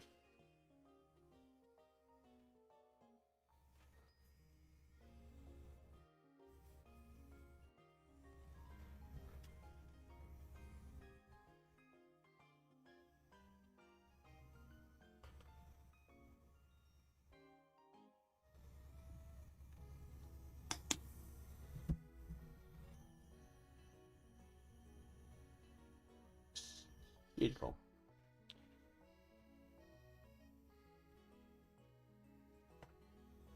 I'm supposed to be sleeping, but I decided to lift and look at my computer instead. Very good. Probably quite healthy. The worst things you can do instead of sleeping. I continue paying my Bealtown Combat Patrol, but I'm in Poundland right now. Nice. Strong. Playing War Dogs for doubles tournament. Excellent. Mikey, how are you supposed to use those airbrush cleaner pot things? I never understood it. So the thing is with these airbrush cleaner pots, they don't do a lot. But what they have, the secret to these airbrush cleaning pots, I'll show you. So one, you fill them with water before you start. Because then anything you spray into here, such as paint particles, hits the water and it goes gross like this. But what it does is it captures all of the old paint particles. Okay, so anything you spray into here gets caught. That's the thing. Because obviously if you spray paint particles in the air. When you spray into here, what you're doing is you're spraying it into water so the water catches it. But the most important bit is this piece of plastic here. Because one, that catches the paint particles and sends it straight down. But when you spray cleaner through, what it does is it like has a bit of blowback action, you know? Usually you don't want blowback action. But what it does is when you spray like water through, okay, as an example, right? So I've just dried the nozzle. When you spray water through, what happens is you're hitting that plastic and then it's going back into the airbrush. So now the airbrush at the end is wet again, as you can see. And what it does is it cleans out the end of the nozzle without actually having to put anything in there. But what it also does, it just wets it for you so you can get in there and clean it off. So if you've got like dry paint on the end, it'll help dampen it again. So the main thing is it stops you spraying paint particles into the air. That's the main reason for it. When you want to like clean out your airbrush, especially if you're spraying cleaners through or whatever, the best thing to do is to spray it into the airbrush cleaner. But one of the good things about it is that it bounces back all the cleaner at the airbrush into the nozzle, which is the bit you need to keep clean most. So anyway, let's try some Dark Star Steel. Now I haven't got my. Oh, I probably can. It'll be okay. I've got just lots of shit everywhere because I've been trying to tidy up, and then I've been doing that thing where by tidy up I mean put shit in my way for later. Let's move that onto there. Move all these out to one side. Alright, school day. Thanks, Mikey. No problem. My pleasure, mate. There we go. I'll do that. That'll be fine. Okay. So we're going to use some of the metallic thinner. So it comes with some thinners as well. And what did we say? We're going to use blue steel? No, steel.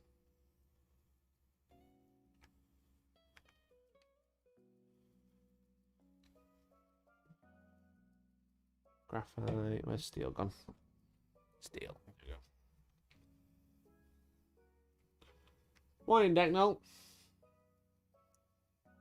Oh, is my nozzle not in right? No, my nozzle wasn't in right. I just sprayed all those thinners straight through the end. Put a little bit more back in.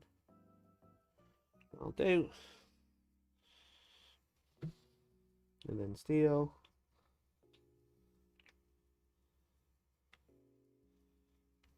Another trick as well, guys, if you are putting thinners in, put a little bit of thinner in first, put your paint on top, and then put some more thinners on top. Because then you get like a nice even. It's easy to mix it all together because it's like at the top and the bottom. What we painted? We're painting some Mandalorians today, mate. From Shatterpoint. That's a nice colour. Okay.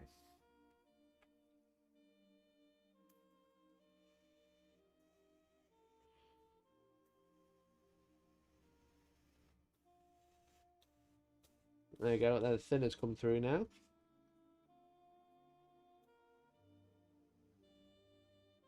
Okay. Let's give it a go then, shall we? This one's the only one that's all blue. The 3D print. No, not the 3D print. These are from Shatterpoint, buddy.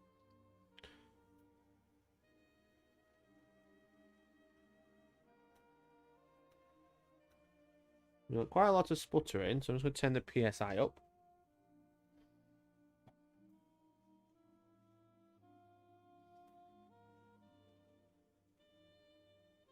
So the 3D print you had. Yeah, that's the Boba Fett.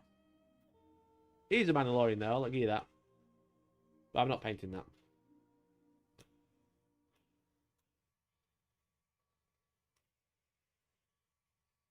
Seems to be spraying off to one side. I don't know if that's me or the paint.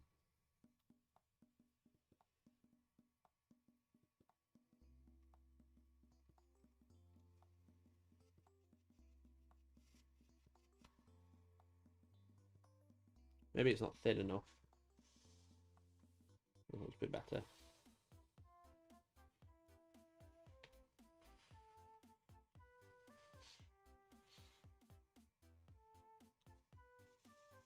I think I might have a block in my airbrush. That's not going to help.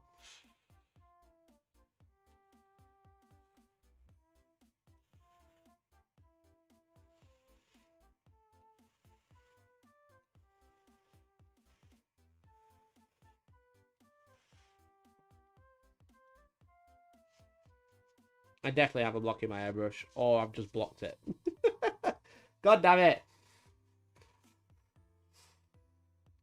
Okay, let's try again.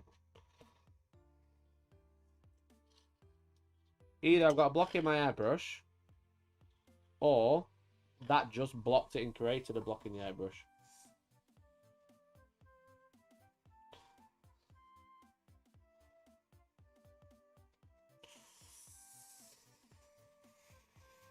Let's find out.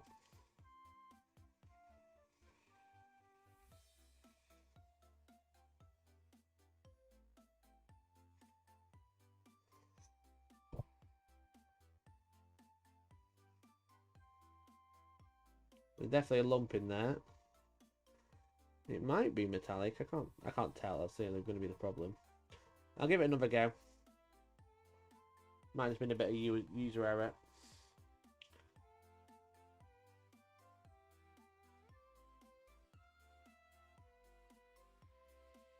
It says it's suitable for airbrushing. So I don't know if there's something else in there that's just dislodged as I've started painting. Or maybe I didn't mix it properly.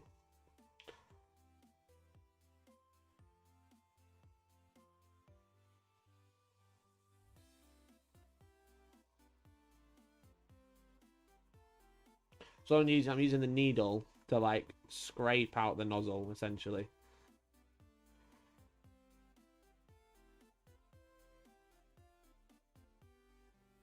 Painting's like 90% cleaning. Yeah, it is a little bit. Yeah, I think that might be a metallic flake. I got it out though. It might not have been mixed properly. That's probably my fault. I'll give it another go then. The only problem with some metallics is they can be a bit of a pain.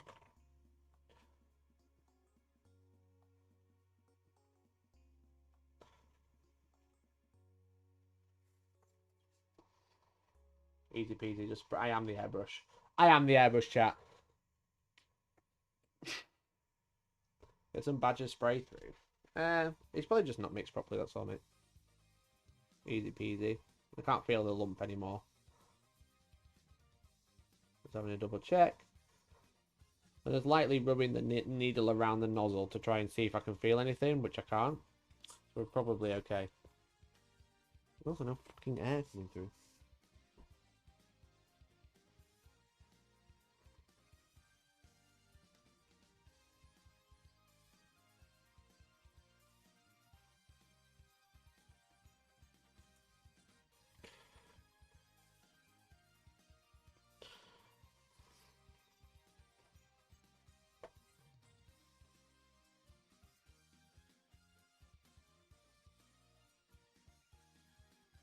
Okay.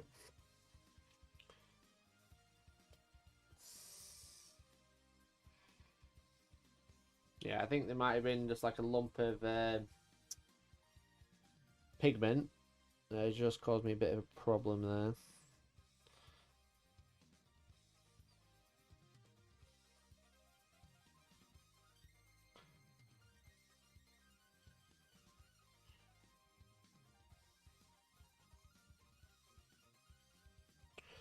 Right, let's try again. That's the best way to get rid of pigment. Just fucking shoot through it. Sorted. I am the airbrush. They call me compressor.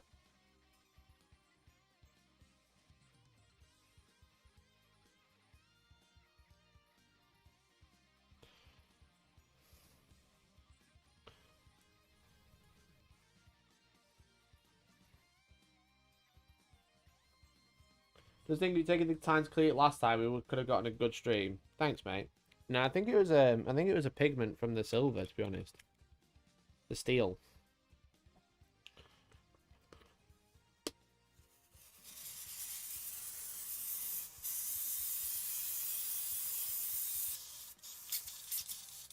I was probably painting. I think I was painting for the tournament as well. Okay, so that's all good. Did Georgia get a T-Swizzle ticket? She did, thank God. Jesus Christ, what a stressful day that was. Right, let's try again. Metal thinners. Where's my vortex mixer?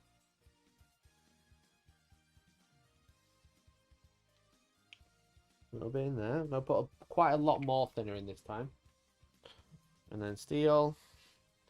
They come ball bearing, which is nice.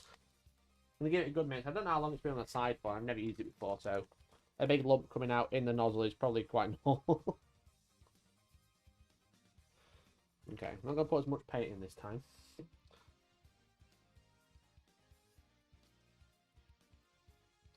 It looks pretty thin. Obviously, if there's a lump of metal, I can't see it. That's going to be the problem. And it sprayed through on my hand. Perfect. Let's try again. Let's try again.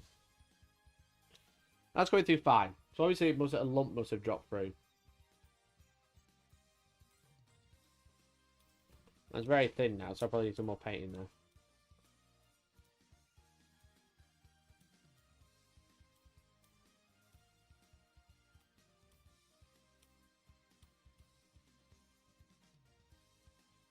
That's come through great. Look at that. I see Taylor Swift live. It's pretty good. Nice, buddy. Yeah, she's desperate to go. But she's finally got tickets.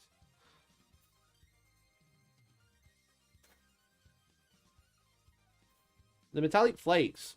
What's quite interesting, the metallic flakes are very free flow, which is something I'm not used to with metallics. Normally, you get like, they're quite heavy, but these are spraying. I've obviously got the PSI quite high. I'm actually going to turn it down a little bit now. Obviously, my issue was not the PSI, it was the fucking lump in the nozzle. But what you find with a lot of metallic paints is they take a good few layers to go down, because the flecks, they're like kind of hard to spray through. But these are coming out really nicely now, anyway. And I'm probably I think that must have been a user error for the lump in the airbrush. You probably just didn't shake it enough, which is normal. But again, because I've got a ball bearing in there already, it's quite nice.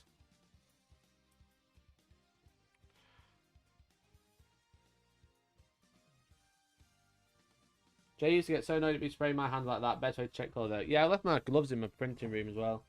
I just couldn't be bothered to get them. Okay, that's 2. Got 1 more to do.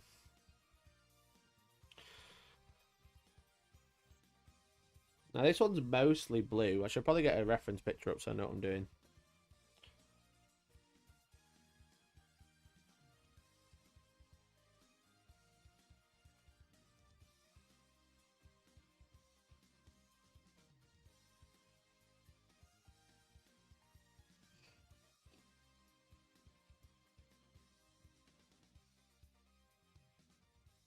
Oh, come on.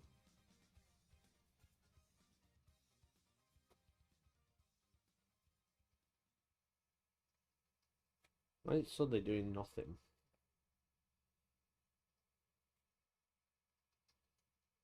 There we go.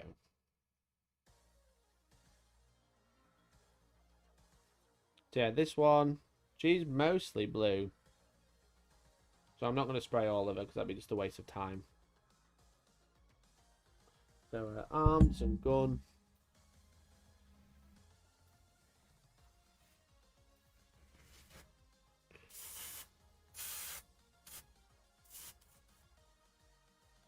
And then her legs, leg plates.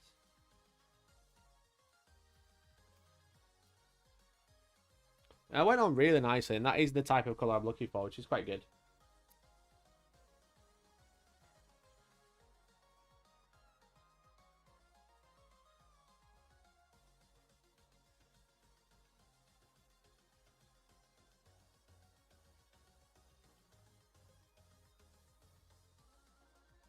Oh, I've not sprayed a backpack. That would probably be wise. A backpack, definitely silver.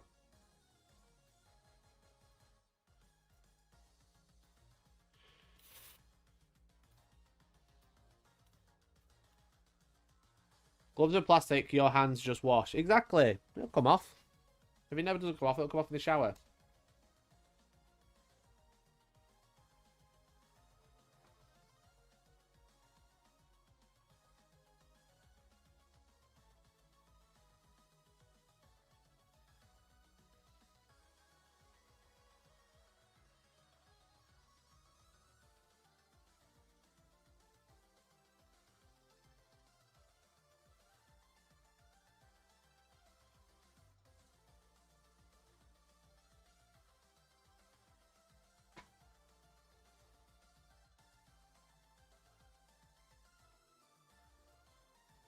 So you can see the one layer versus the 2 layer. There's quite a big difference there.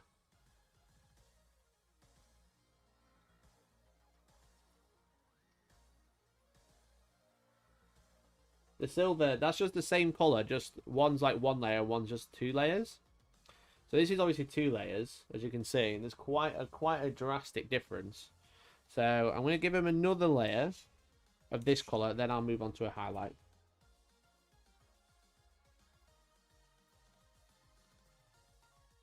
But I'm only going to do this from like the top down. I'm not going to do everywhere because I want to create some nice shading. Are there guns? Oh, phone keeps locking. I have my phone on lock after 30 minutes and it locks within 30 seconds every time. The guns are silver. There's a lot of silver metallics on these. The heads, obviously. And the crotch plates and armor plates. He's basically all silver, this guy. But then bow, there's a lot more blue on her.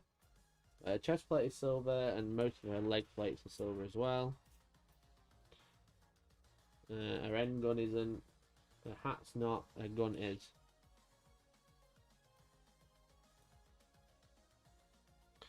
And then this one, hardly anything. Basically just the arms and legs.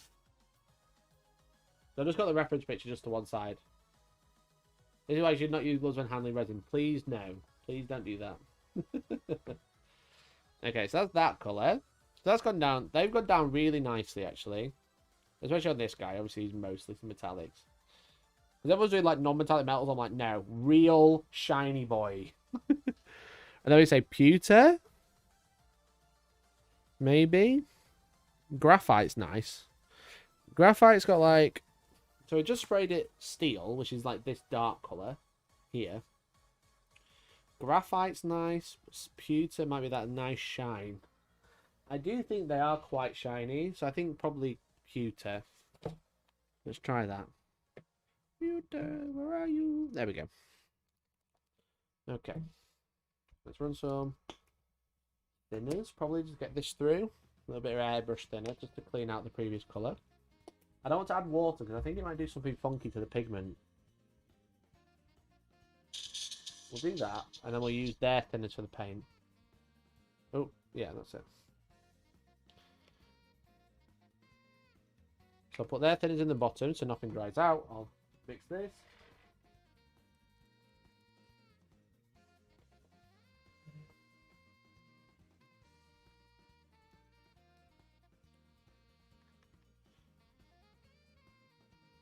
I'll spray a little bit out just in case there's any medium, which there isn't. That's nice to see.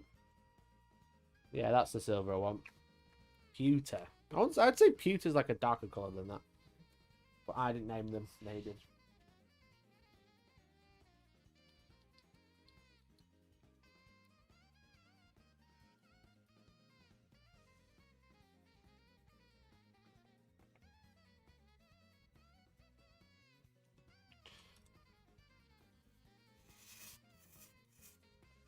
Alright, well here goes. Let me get my reference up again.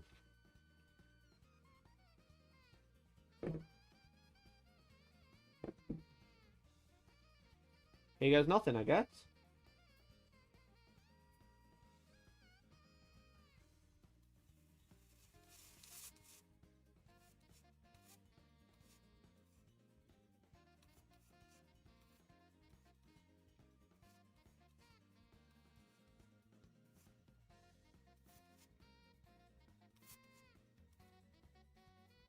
That is some shiny silver.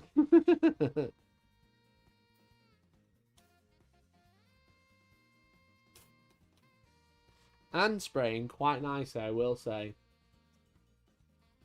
That is looking alright, that. Look at that. Look at the difference. Obviously, I know it's a different colour. But look how shiny still. You know? Wow. That's gone on really well. Okay, quite impressed. I mean, yeah, they got them for free, so take everything with a pinch of salt. But that has come out really nice. I'm going to turn the PSI down now, see how we get on.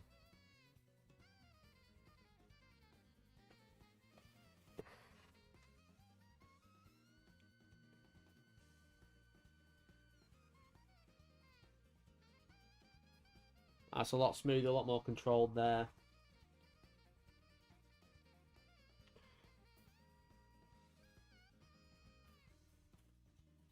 The leg plates have silver on. I think it might be a bit too thin. That's why I'm getting a bit of sputtering. Let me try adding a bit more pewter in there.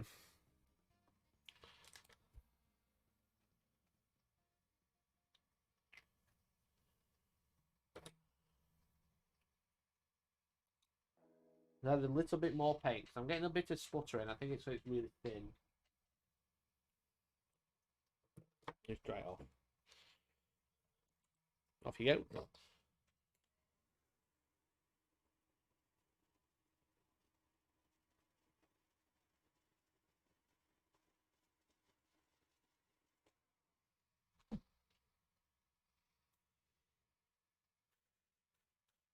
That's better.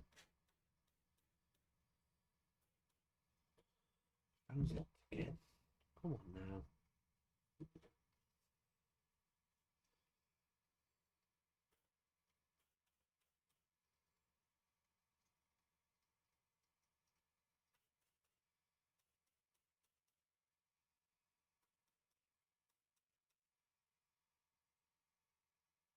That looks great. They've come out really nicely.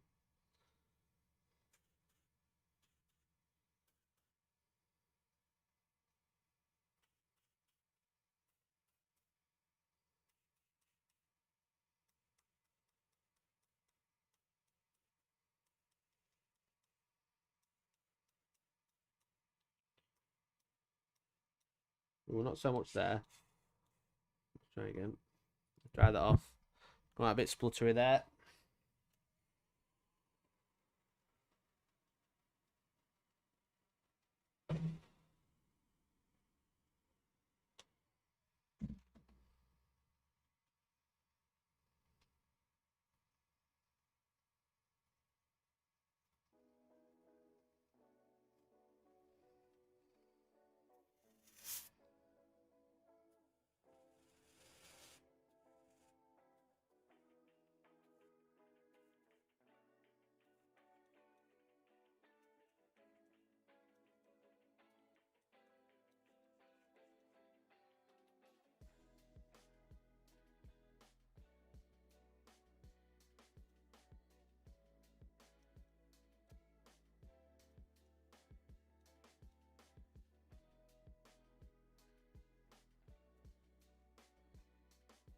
He's come out great, hasn't he?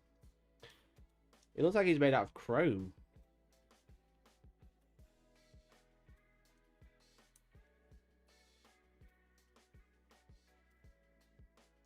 He's alright. Look at that. He looks again. He just looks like that. Looks like chrome. That's really nice.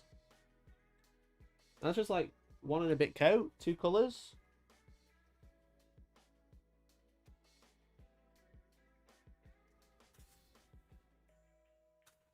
Yeah, I'm quite impressed with that one.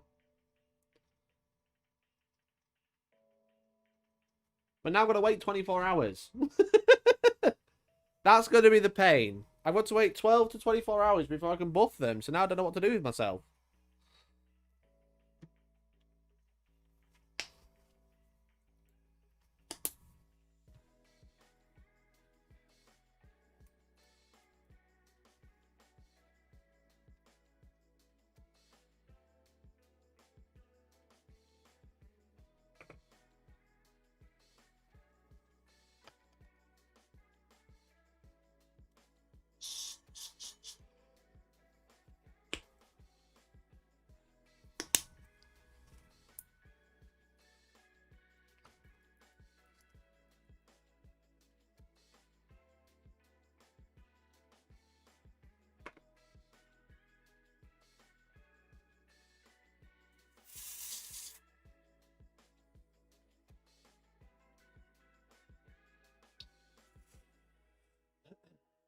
clean that out a bit.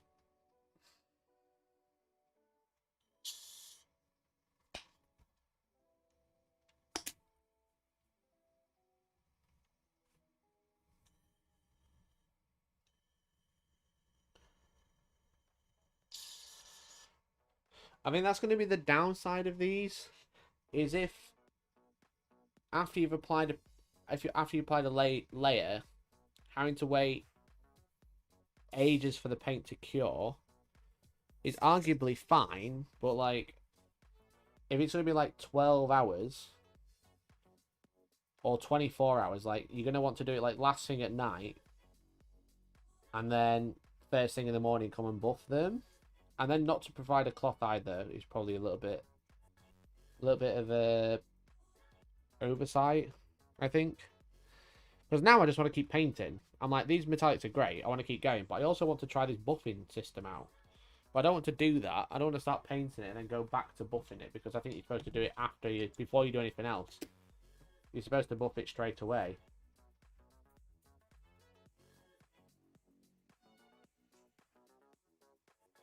So I think that might be a minor oversight of like, okay, people are painting, they're enjoying our paints, now we want them to leave them alone for 24 hours? You can paint them as normal, just buff them the next day. Would I not need to leave them so I can actually buff them? Because I can't, like, paint over it, because then I can't buff it. Right? You can carry on. Okay. And then come back to buffing it afterwards.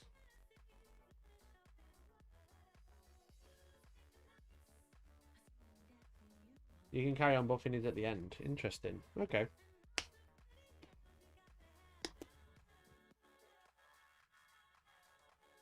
I suppose for my normal workflow, this is where I'd smother him in gloss varnish now. Which I don't think I could do. So I can like get the wash to like going to where I want it to go. Or oil wash even.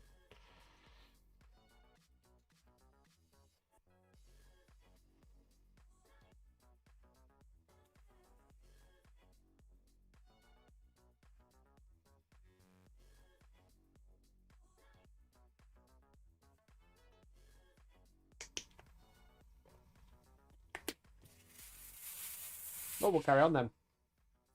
I don't know how much more I'm going to use the metallics now though for this project. That's probably about it. But the armor looks great. I'll take that. And thank you for being in chat and clarifying. It's something that probably wasn't very clear in the marketing material they had. It was kind of like leave them for 24 hours, then buff them. I was like, okay. So once I've sprayed it, I can't do anything. It seems a bit counterproductive. So we'll buff them tomorrow then. And I recorded all this so I can do it into a video. Okay. So I've done him a lot shinier. I don't remember his name. I don't remember any of their names, except for Bo-Katan. But that armor looks great. That armor looks great. This one, she doesn't have a lot on there anyway, so I think that's probably going to be okay. So I'm just going to quickly change my water so I can get the metallics out there. No worries, I'll pass on your points. No, my pleasure. If I can be helpful, that's probably going to be helpful. I need to go change my water before I can actually do some painting, but we can paint the armor.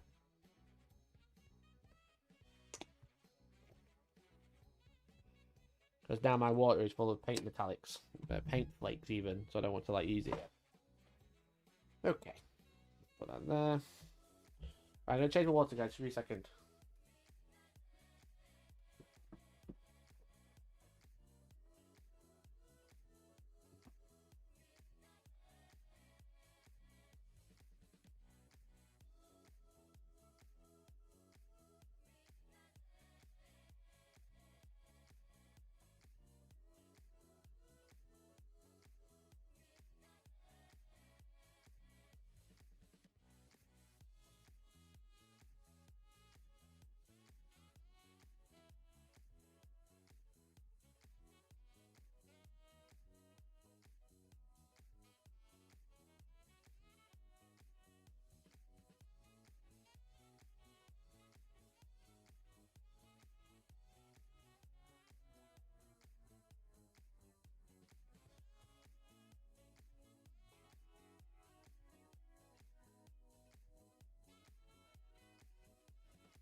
Right then.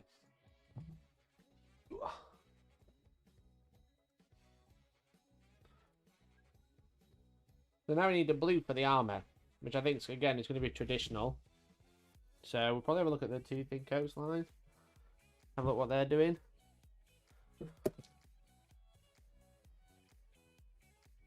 So the blue we're looking for is this sort of blue. It's very, very, very intense, very saturated blue. So we're probably looking at a... What do you think guys have it? Celestial blue? Or Elysian blue? Maybe Elysian blue, but I'm not actually sure they'll be able to do it. These are very not saturated. Marine blue.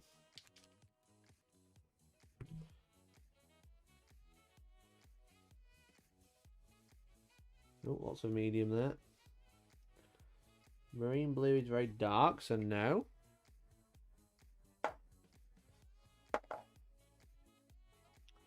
As I will say, the two thin coats range, the first wave is kind of limited in shades.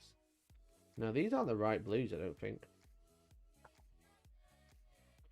There's a clarity there. There we go. Yeah, they're not the right blues. That's no good. What about TT Combat maybe? TT Combat EA blue. Ooh, EA blue. It's in the game.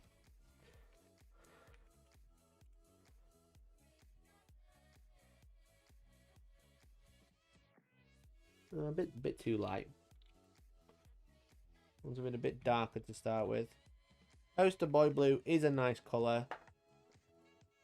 Troll Skin blue. Poster Boy blue might be the one.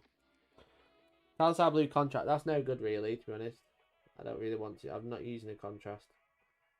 Yeah, Poster Boy blue is the one.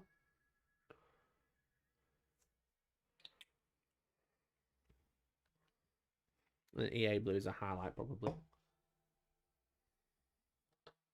Oh, I found my glove. Never mind.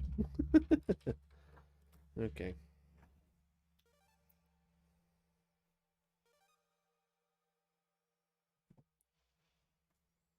Right, see if I can stop this fucking locking.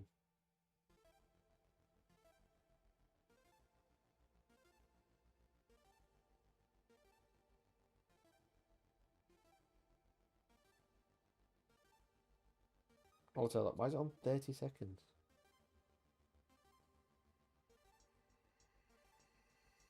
How do you change auto lock?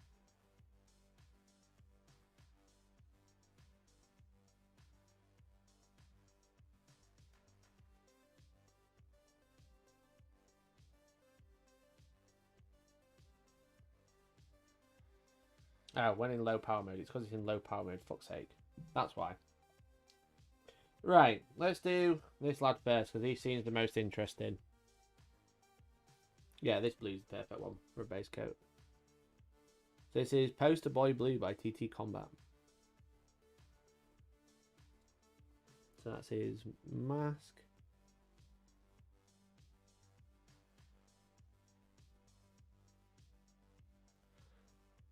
They're still a little bit sticky, so I should probably hit them with another hairdryer.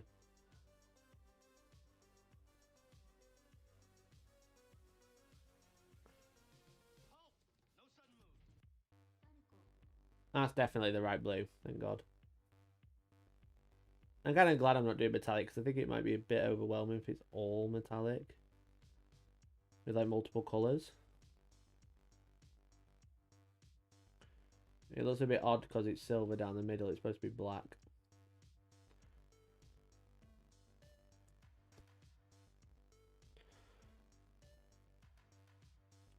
I'll hit it with another hairdryer blast first because it's still a little bit sticky.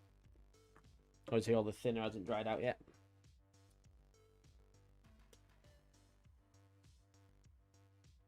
And what I'm going to do is I'm going to open Shatter Point in here.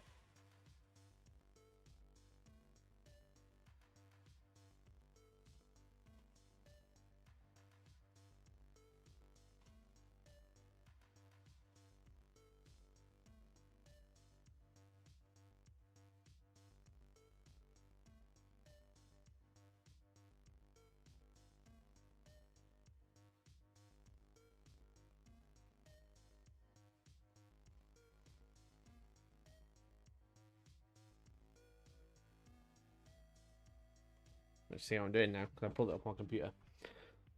Right, let's try again.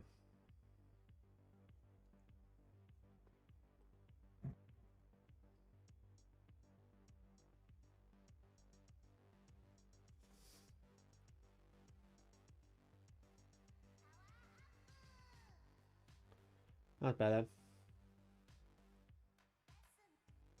Got all that side piece as well.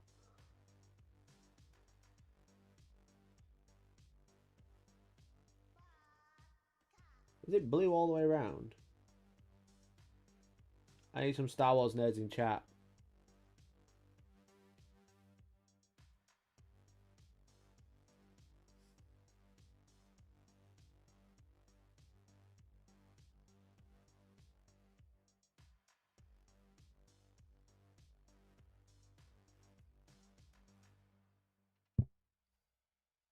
Is it blue all the way around the back of his head as well, or just the front? And then we've got blue just on the front plates here.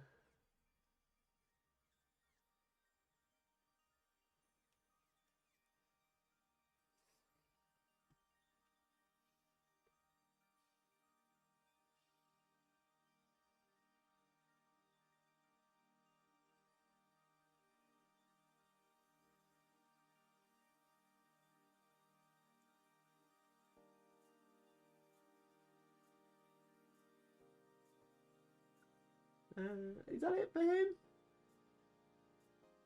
I think it might be. That's not all the blue.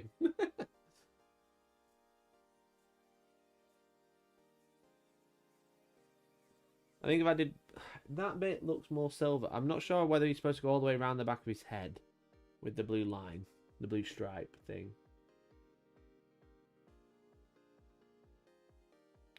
The problem with these being true scale, they are bigger models, but they're actually more awkward to paint because the details are a lot finer.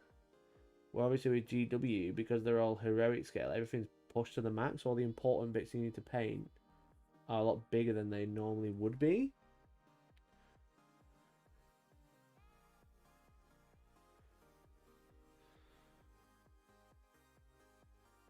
And you look at that and be like, then, nah, that's not Django. You know what? That isn't actually Django, it's someone else. Okay. We'll leave him to one side. Bo-Katan. She's got bloody loads of blue. So the front plates here.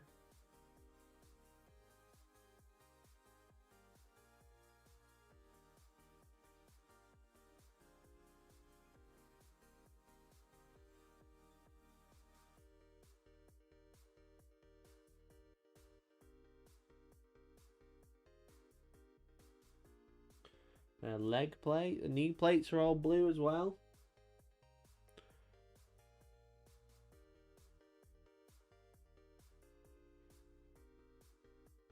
You can get like an idea of what's going on with her, to be honest.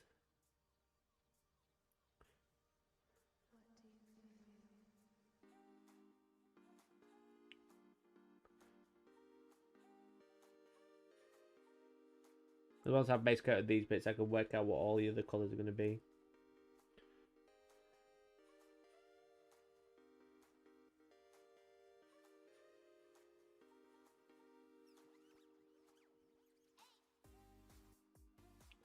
And then she's got like a neck brace thing. That's all blue. He might have blue in his shoulder pads, but I can't tell from the picture.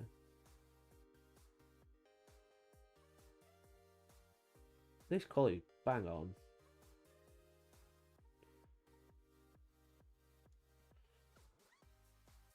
And then the shoulder pads.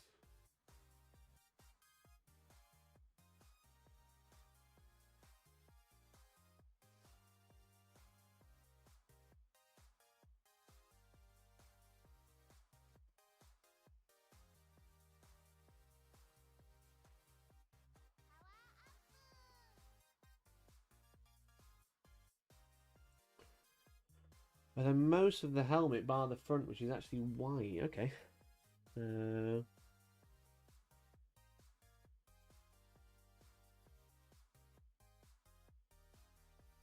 All of that bit.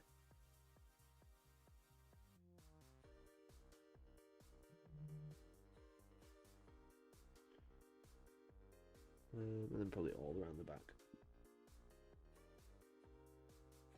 It's quite interesting because if someone said to me like, "Are you going to be painting Star Wars this week?" I'd be like, "Okay." But I'll tell you something. It wouldn't have been the Mandalorians I'd be painting first.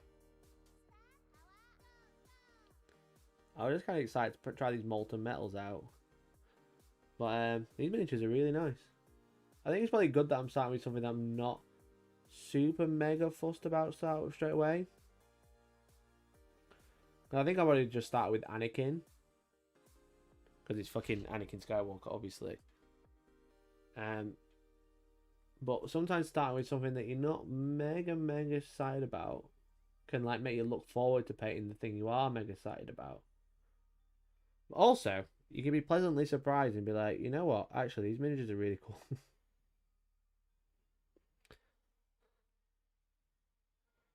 I think the top of the head is blue as well, so I'll do that bit. There is a bit of a join line, so I'll do up to there. And suddenly these paintings are going on as well, but I think that's because I've been painting over such bright silver. It's gone on so nicely, and now painting something that's like black. It's a lot thinner. Not all of that is blue, even that bit. So I'm just like checking my reference and just copying. It's just paint by numbers at this point.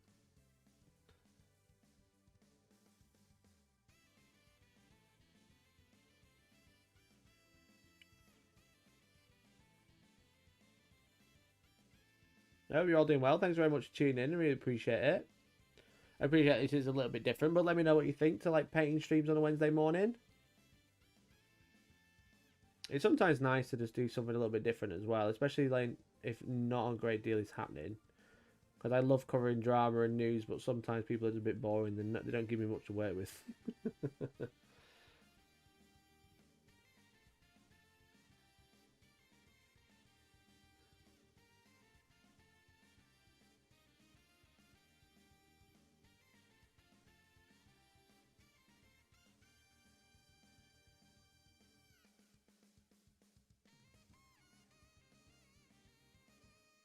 Middle point's blue as well.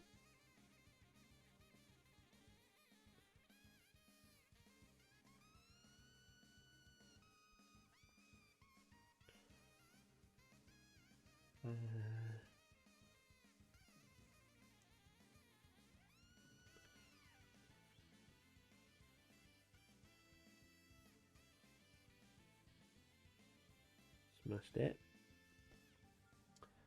Nothing wrong with a nice painting stream, a bit more relaxing and slow pace. Yeah, exactly. It's a little bit slower. I think it pushes more like lurking as well, which is fine, don't get me wrong, it's just weird compared to normal.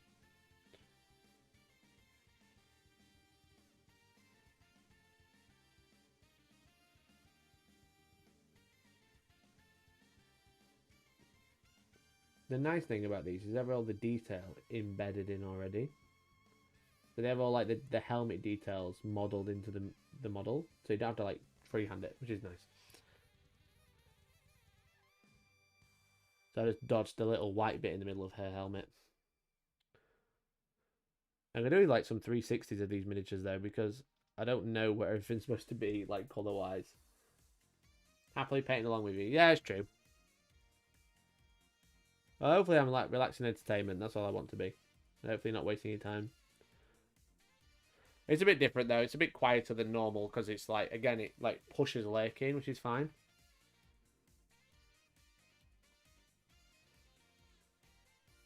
Feels nice to be painting alongside someone as well. No, that's cool. I'm glad you guys like it. That's the main thing. That's what I always say, you know? As long as you don't feel like you're wasting your time. That's all I'm bothered about. What are these Mandalorians called? I can actually search what they look like. I have the stat cards. It's quite an interesting one, the cards, because like you have like these stats, and when you do attacks, do I have it? Bo-Katan, Clan Cries Mandos. Oh, I've got the official artwork here. Look at that. They're a completely different colour. Oh, this isn't. Oh, the weapons here. I think these are the weapons. Clan Crazy. That's what they're called. Clan Crazy. Yeah, look like the official artwork. And it's like, oh, they're a completely different colour. They're all blue. She's got different colour armour there. I'm looking at the model and it's blue. And then her armour is silver there. Joke.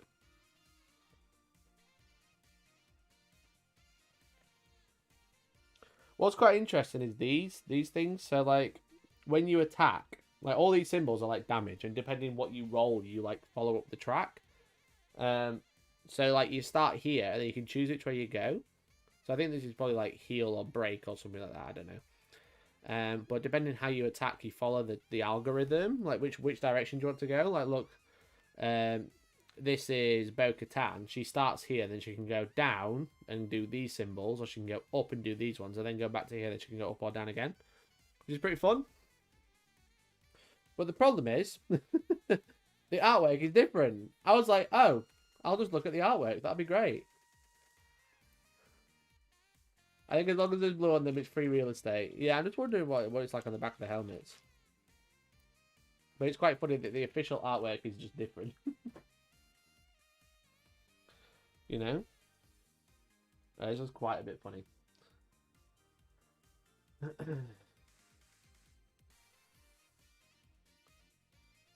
Clan. Kai. Crazy. Shatterpoint. 360. Now, Sarastro will have a very good painting guide. So I'm just wondering if there's like any 360 shots of them painted, which I doubt there is.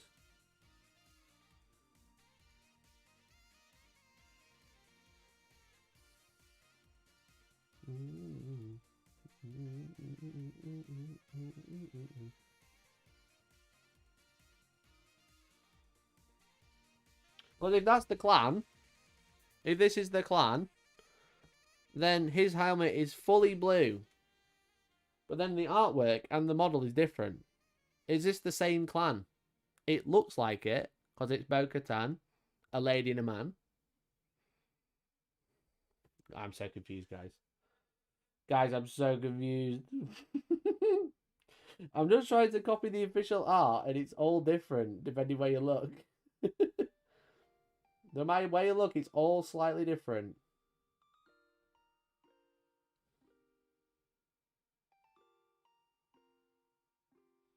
I'm going to look at Sarastro's because he's the best guy. He's the best boy, you know. I'm going to look at his for where he's put blue. I think he painted all the official models for it anyway.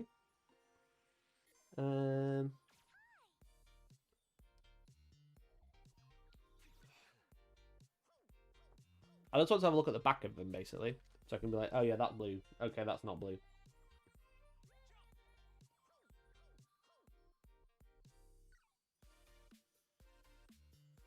No, he's not done a 360. Damn him.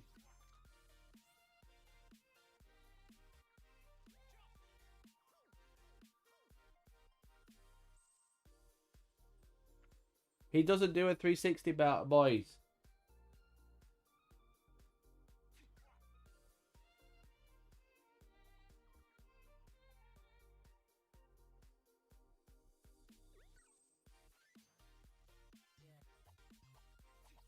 I'm not just scrubbing through, trying to find what is blue, what is not blue. Blue, no blue. Blue, no blue.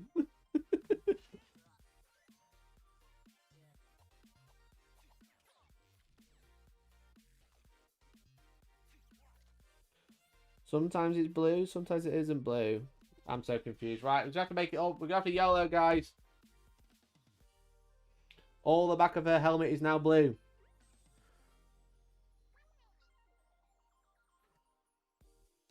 Mikey, maybe Mikey, unlike 40k player, they have more than one outfit in case they get very sweaty. Excellent.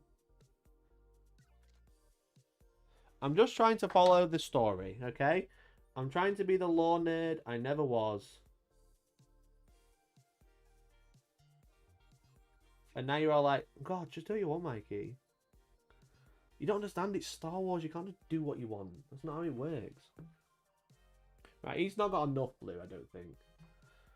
So I'm going to relay the front, because that's all patchy. Bam. Bam, bam.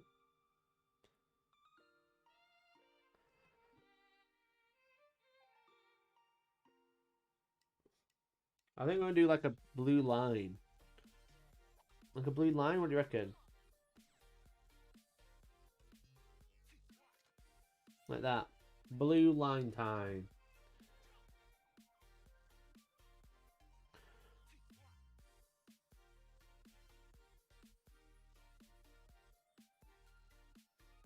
I'm a freehand master. See that? Professional.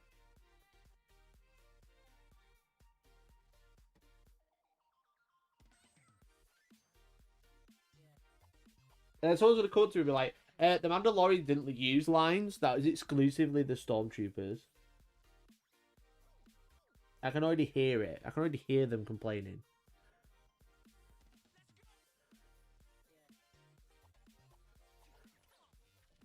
I'm going to have a blue line down their rocket. This one.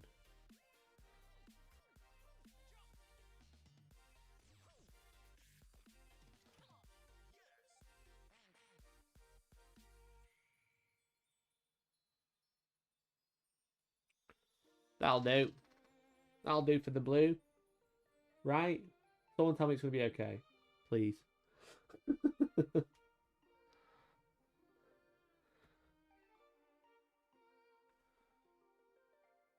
Clone Wars artwork. That's probably a good shout, to be fair.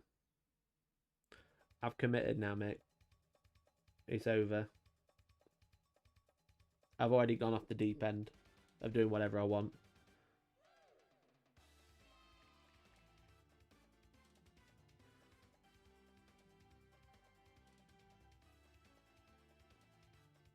But what I will do is do a blue line around his head. Because that seems to make the most sense, right? Never mind. She's ogre. Because that's going to be blue. So that bit can be blue as well.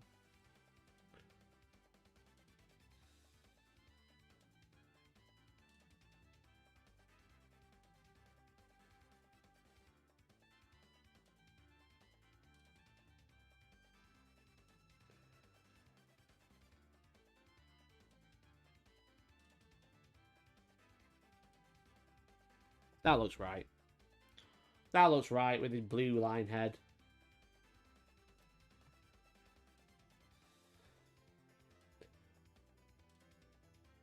Actually, they were clone troopers, not stormtroopers. Shut up! Maggie, if your friends are complaining that you didn't paint your army exactly how they should be in an imaginary sci-fi world, then you're playing Horus Heresy. Very true. Very true.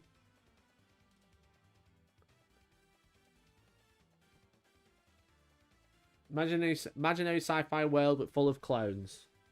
Then I'm playing Horus Heresy. I don't know how I'm going to buff them in like 12 hours when I've got paint all over them. I'm not just going to rub off the rest of the paint. I'm very nervous about this buffing process. I'm very nervous about it. I won't lie, guys.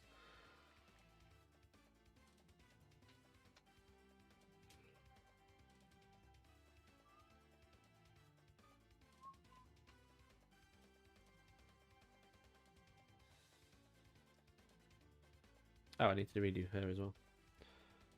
She can have a blue line on her jetpack and all.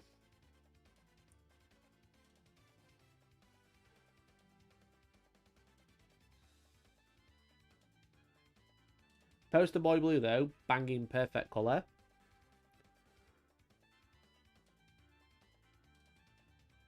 Whoever suggested it, it was me. I suggested it.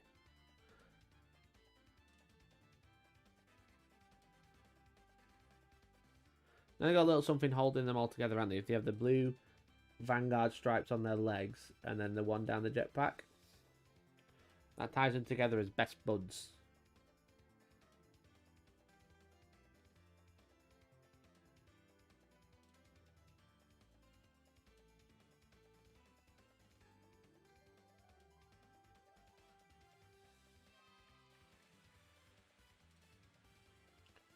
That's how you know they're pals. I don't know every time I do that, it doesn't work. There we go. Okay. I didn't do any knee pads. Oh my god. I'm a failure. I'm a failure as a painter. I didn't paint any knee pads.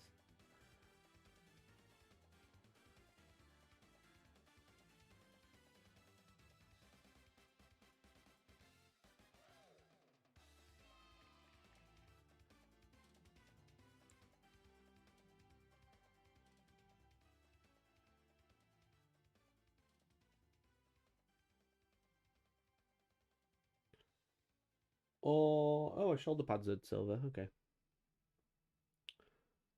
I'm just going to copy the picture as much as possible, but only from the angle I've got. I realise everyone else is just doing what they like. It's pure chaos when it comes to painting Star Wars.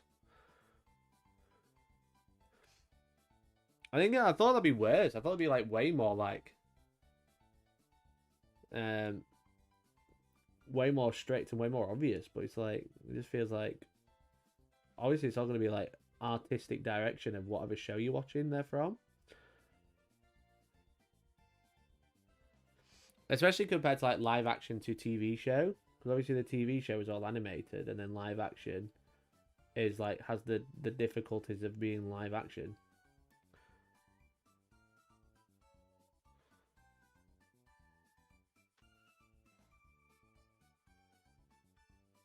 Are these models less busy than 40k ones? Because GDB models have just too many grenade pouches and stuff. Yeah, definitely less busy in my opinion. Again, the details are like everything's in true scale rather than heroic. So like the grenade pouches are tiny rather than like we'll make them massive so they're easy to paint. Because that's what it comes down to a lot with Games Workshop is like how big shall I make it? Because we want people to be able to paint it, you know. Like the little pouches are just that little. They're tiny compared to what you'd expect for a GW model. Like even like Anakin, which is the leader of the entire army, he just cloaks a lightsaber. He's nothing crazy. Well, I will say though, you have some really shit mold lines. For new models, I'm surprised at how many mold lines there were, but I guess that's the problem, isn't it? With like, it's a smaller company compared to GW.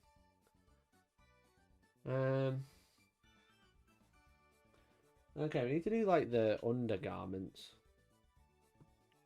So we need black. Or do I do it grey, then wash it down? Maybe I do it like a dark grey, rather than go straight to black.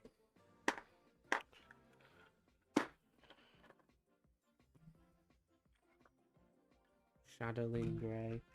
Yeah, shadowing grey is probably going to be better. Because then I can wash it and it'll look highlighted.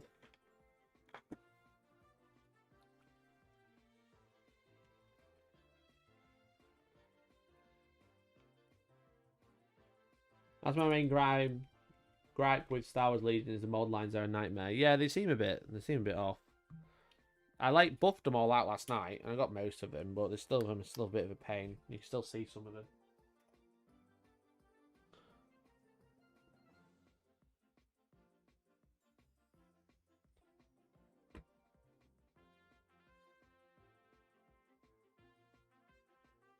Yeah, it's like a deep, like a grey.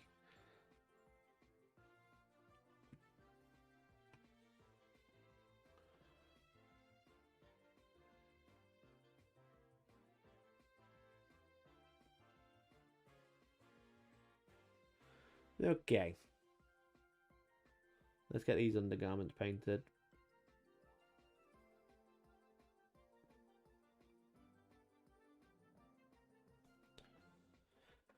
Because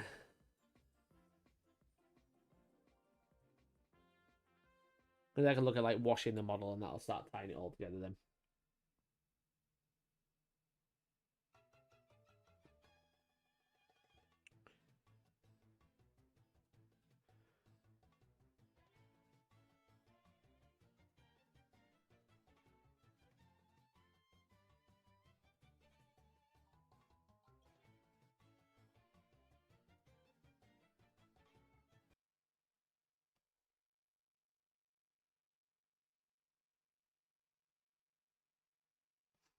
So I'm interested trying to paint all the smoke and the clouds on the backpack. Because they always look cool, but they're always so awkward to paint. Because you're going to make it look like... Because really, it's just going to be black, but that's going to look shit. So you're going to make it look like it's lighting up.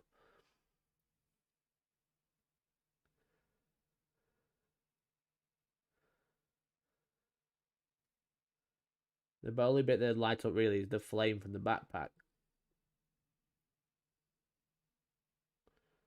But you can't just have like black smoke from it because it look really weird.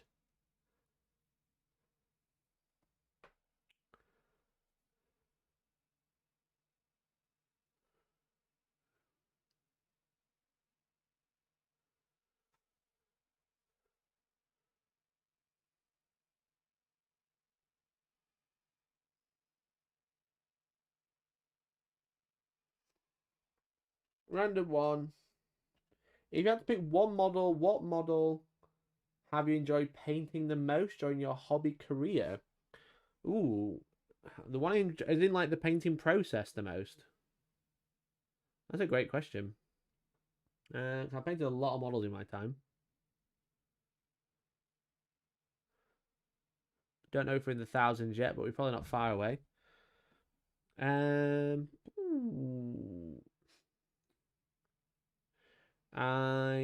I used to really enjoy painting Star Wars Legion. Not Star Wars Legion. Star Wars Imperial Assault even. The board game before Legion, when it was still part of FFG. Those models were fun to paint. I used to love painting those. And you used to have to smash them out quite quickly as well. And they always look pretty good because everyone played with unpainted stuff because it was a board game. But that was like a Star Wars board game that like you could play as a skirmish game as well. It was a narrative board game. But yeah, you could play it as a tabletop skirmish game as well, which is really fun. It's like really nice juxtaposition having those two games together. Yeah, if I had to pick, that's probably going to be my favourite. The undersuit around the chest is grey. But then everything else is like a jean blue. Like a jeans blue.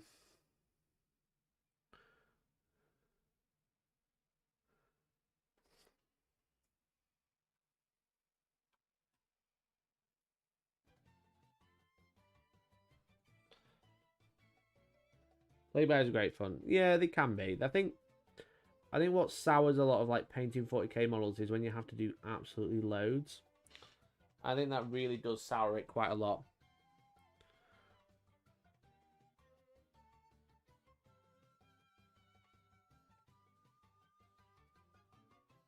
Because it's never one plague bearer, it's always 40. You know, or 30 or whatever.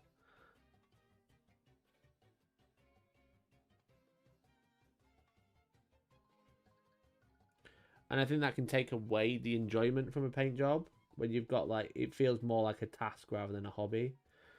These are proving quite fun because there's only a few of them, you know.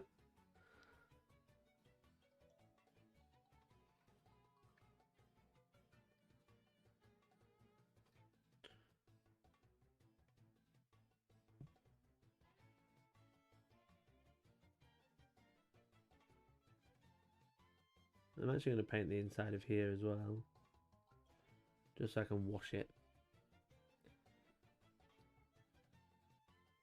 Yeah, imagine being a commission painter. That must be shit life. Yeah. I believe I started out as a commission painter. I hate painting.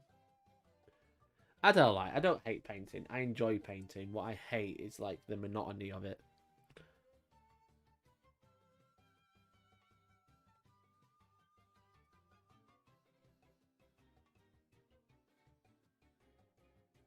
Like painting once a week on stream can sometimes be a pain in the arse. You know what I mean?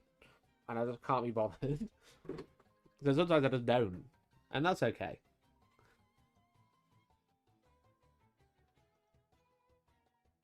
But the monotony of painting can be a pain in the bum. But what I should have done is painted all of these as Blood Ravens. Let's be honest. That's what I should be doing right now. But I wanted to try out the metallics. Let's do bow next. So all of her undergarments are the same colour. Okay.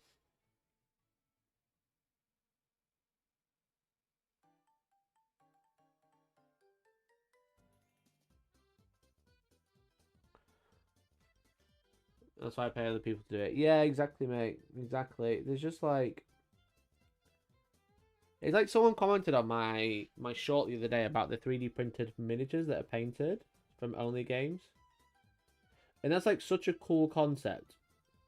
And I'm like, yeah, Hero Forge have already done it in the past, but this is like going to be opened up to any 3D designer on My Mini Factory, which is thousands and thousands of designers that are going to be able to be like, oh yeah, if you want to buy my model painted, you can. We'll just send it to your house. That's such a crazy, cool concept. And people are like, what's the point? I'm like, not everybody could be bothered to paint, you know? Not everybody can be bothered. Not everybody has the time. Not everybody has the patience. And not everybody has the skill to sit and paint models. Some people just want models to play with, and that's alright, you know? They are game pieces. And that's okay. And some people don't understand that. It's like, some people just don't like painting, and that's okay. But that doesn't mean they should be excluded from Warhammer or have to pay a commission painter thousands and thousands. When there's all these new technologies where, yeah, it's not as good as getting a commission army. No, don't get me wrong. But it's an interesting concept where you can actually just, like, get a model painted and sent to your door.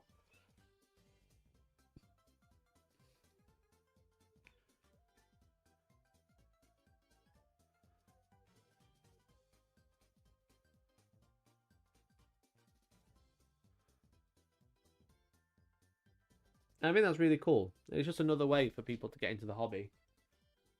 I slap-chop painted an entire GSC army, and that was hoot. Seeing them all come together quickly is super pleasing. Yeah, slap-chop has done wonders on speed painting and people who don't like painting.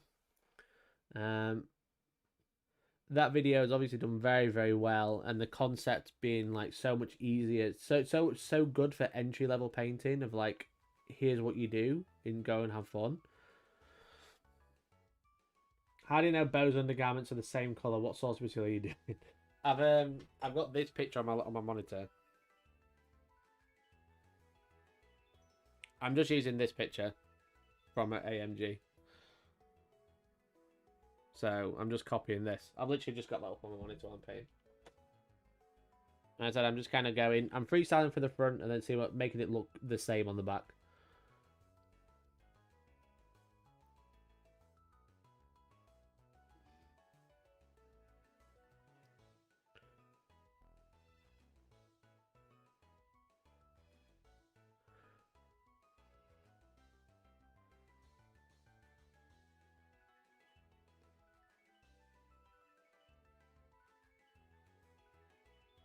Unless that was a funny dig of me not looking at the comics. Which it could have been, because it's you, Steve.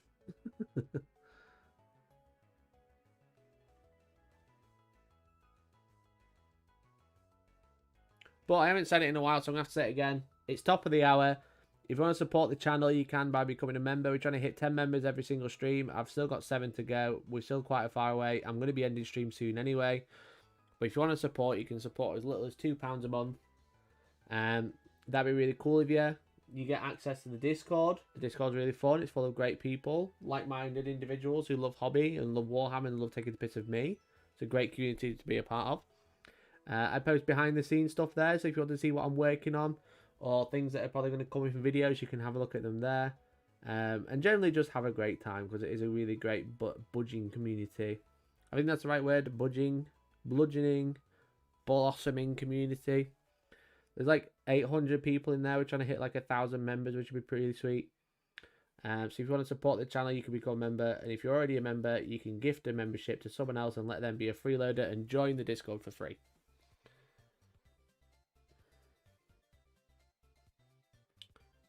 More and more the Discord is getting paywalled just because it's getting attacked by a lot of spam bots recently. And also it's just like a really good incentive for people who enjoy the Discord can like throw a kickback to me for as little as £2 a month. To be like, thanks Mikey, here you go. And what it means is I can go on and live which is quite nice. I do quite enjoy living at this moment. So if you want me to enjoy living a little bit longer, then do consider becoming a member today. And I've missed all these fucking blue bits on her head. God damn it.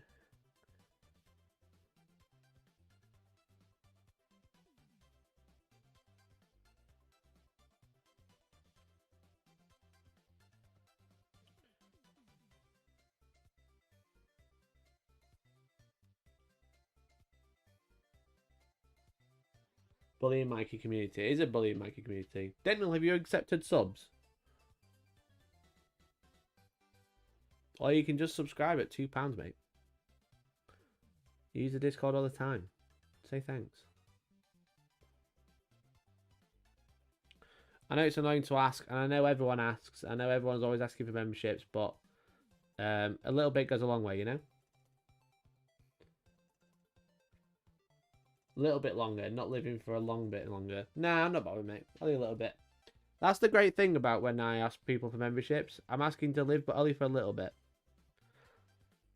I don't expect people to be memberships forever, you know? And that's okay. Eventually, people will stop subscribing and being members, and then I'll simply die.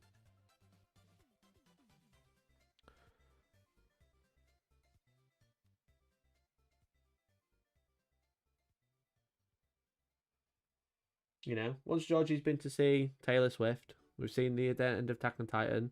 I think we'll probably be alright. I think we're done after that. Don't know how much longer I'll need.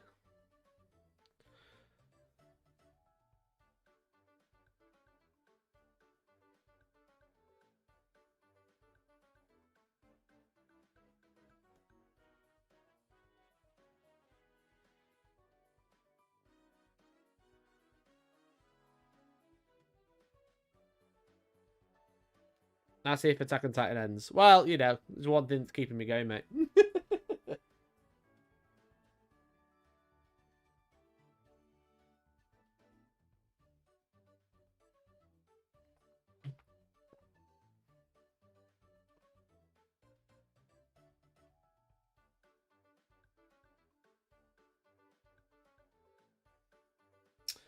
Okay, what's he got that's black? His leg parts are black.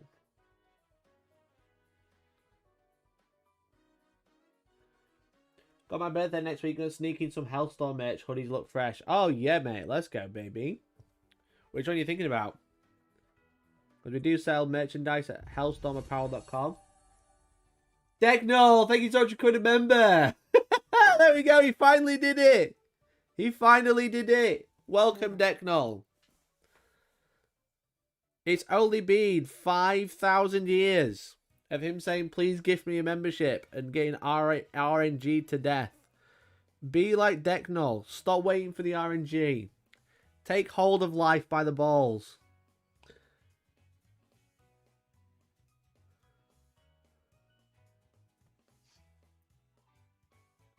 You never thought you'd see the day. I think I might die today. I think that's it. I think I'm done. Well done, everyone. We completed it. We got Decknull to subscribe. What size hoodie? You're probably a 2XL, mate.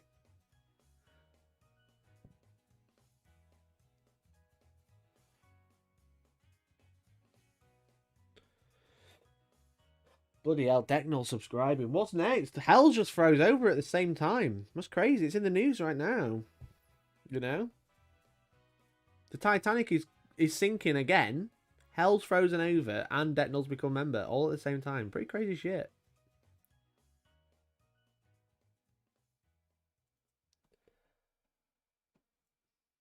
Oh my god, there's so many more channels. Yes, there is.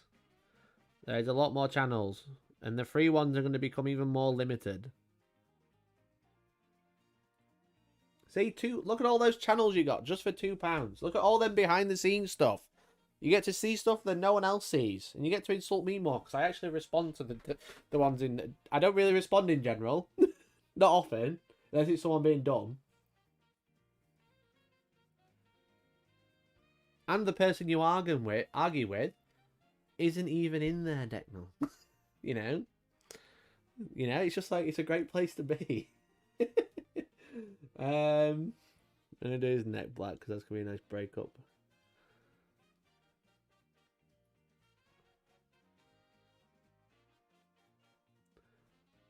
Too soon. Is it too soon to talk about the Titanic?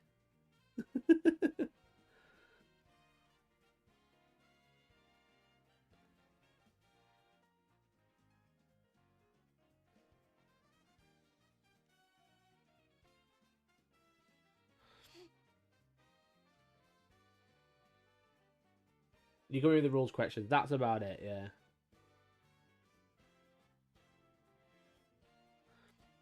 When people are just talking shit, that's when I come in. Otherwise, I don't. In free. But in premium, I'm there all day. Always chatting away. Okay, now we've got the trousers. The trousers. We'll use more TT combat. We want like a jeans colour. Like Vega blue-grey.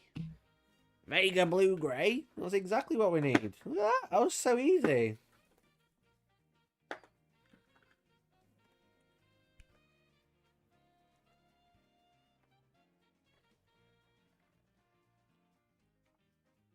Decknell subscribe using money he got from a BBC employee for news. What the fuck's going on with that? What's going on with this BBC presenter? Who's going to explain it to me? Who's going to be like, explain to me like I'm 5. Is it all because Boris Johnson was supposed to give over his phone the other day and he didn't? Is that why they're talking about BBC? You know?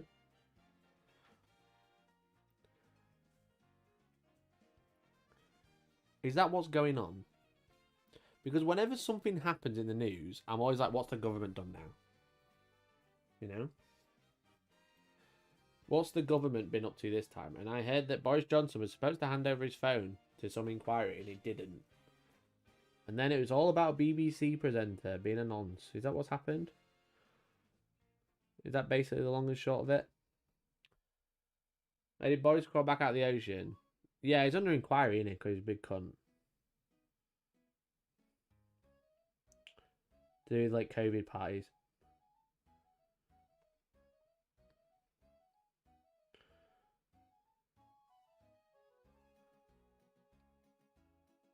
Dave says it's that Welsh news guy. What, Hugh Edwards?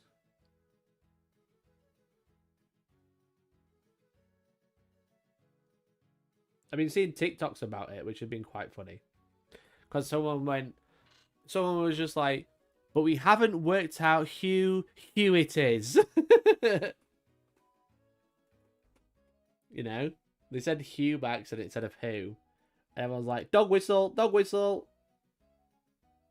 Freudian slip.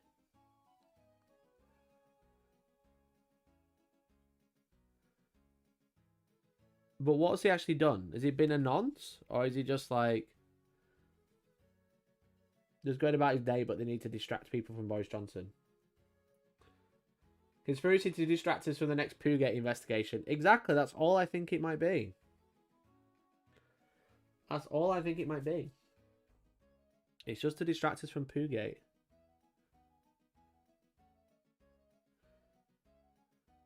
Paint this man's crotch.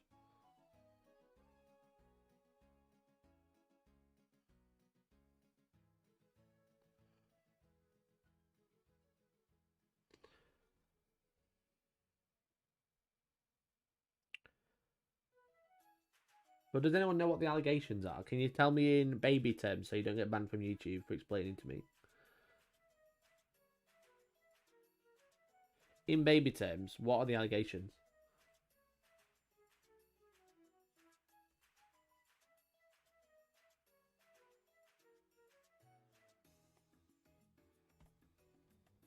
I think that blue might be really bright.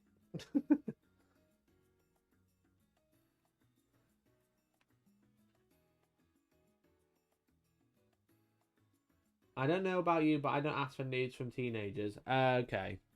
So he's been eliciting teenagers. Maybe it's both. They had a BBC non-story ready and waiting. No, it's not something I frequent, to be honest. But I didn't know what was I didn't actually know what the problem was or what he's done. BBC reporter in trouble, but also Boris Johnson not handing over his phone when he should have done. So I was like, I'm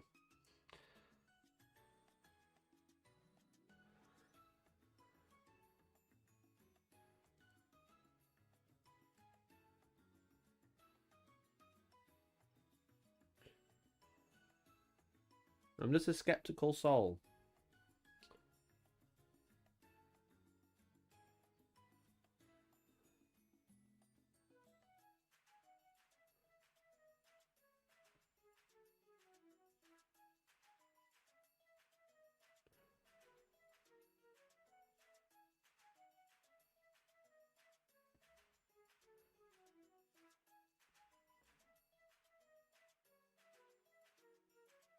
The real question is, why did they cover up by telling Philip Schofield was a nonce?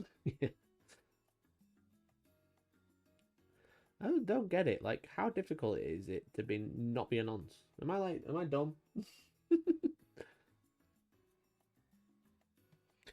There's this YouTuber I watch who he's always taking the piss of Paul Breach, like that guy who's just like traveling the country meeting up with teenage girls off TikTok, and even he's coming out as a nonce, and I'm like, Jesus, what's wrong with you?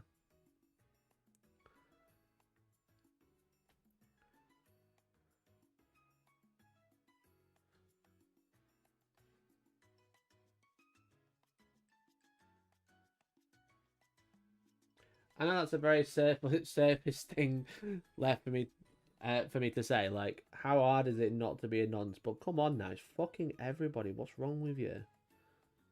Psychos. You all might be as well speaking gibberish to me. The Aussie in me doesn't understand. Well, a nonce is a pedo. There you go, mate. Actual Minecraft YouTuber mode, but yeah, literally. So basically, for Luke, a news reporter is under investigation of being a nonce by the sounds of it. But at the same time as this story broke, our ex-prime minister, because we obviously had fucking Liz Truss for 2 months, or whatever it was. Our ex-prime minister is under investigation for breaking lockdown rules that he instigated. But Philip Schofield, which is quite a large presenter from ITV, also came out as a nonce like a month ago. He first came out as gay after being married to his wife for 20 years, and then came out as a nonce. So, pretty mental, to be honest. She doesn't have any jean colour on her. She's not a jean girl. Okay.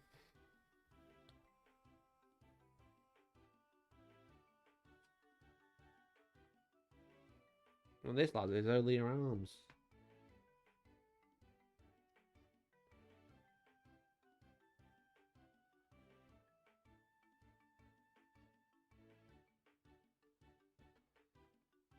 Arms and hands.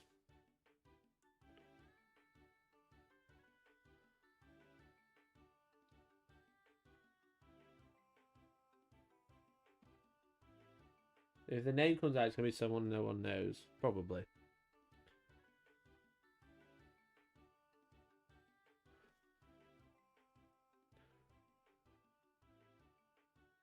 As I said, mate, I'm just a big conspiracy theorist. Whenever I'm like, oh, someone's coming out as a nonce, I'm like, okay, what's the government doing? And there's always something. There's always something, but maybe that does just mean that the government that we have, or the ex-government we have, or just the Tories in general, are just corrupt, that they're always in the news doing something wrong. But it always seems to line up with something quite big happening with them, and then some other big scandal happening at the same time. Like, what the fuck were they doing during Ocean Gate? You know what I mean? They had free reign to do whatever they want then.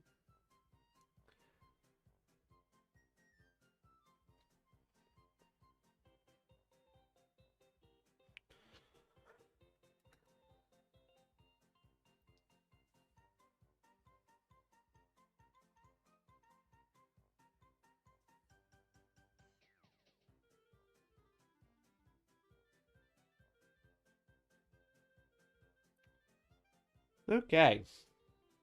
I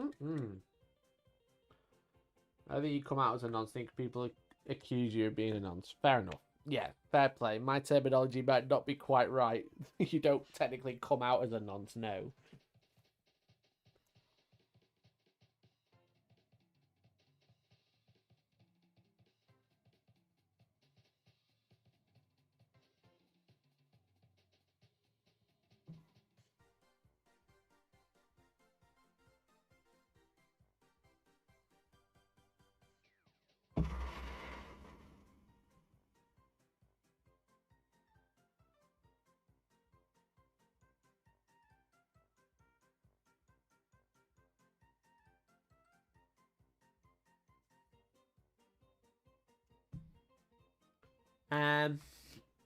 You're going to play some Shatterpoint, Mike. You've been thinking about getting it myself. The gameplay seems to have mixed opinions.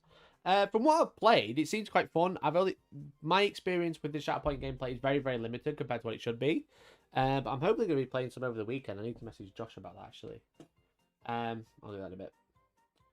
But the gameplay is very interesting because you have like moving objectives, which is fun. You have like, as I've kind of spoke about, you have like interesting like abilities, and when you applying damage, it's really fun because you're basically like, I'm strength 7, so I roll 7 dice. I'm looking for successes. Or my defense is 5, so I roll 5, and you cancel each other out, and that's the pool of damage you do, and then you apply it using an algorithm, which is quite fun. And models don't die straight away. If you lose all your wounds, you have like one last fight, and then you like do something and then die. And it seems quite fun. It's lots of quite interesting mechanics. So am I going to play it? Yeah, I'm going to definitely try it out. I'm going to definitely try and get a few proper games in because again, I've only really played a demo. But yeah, it seems fun. It seems really fun. So anyway, I'm going to go back to Darkstar because I'm going to try out their washers.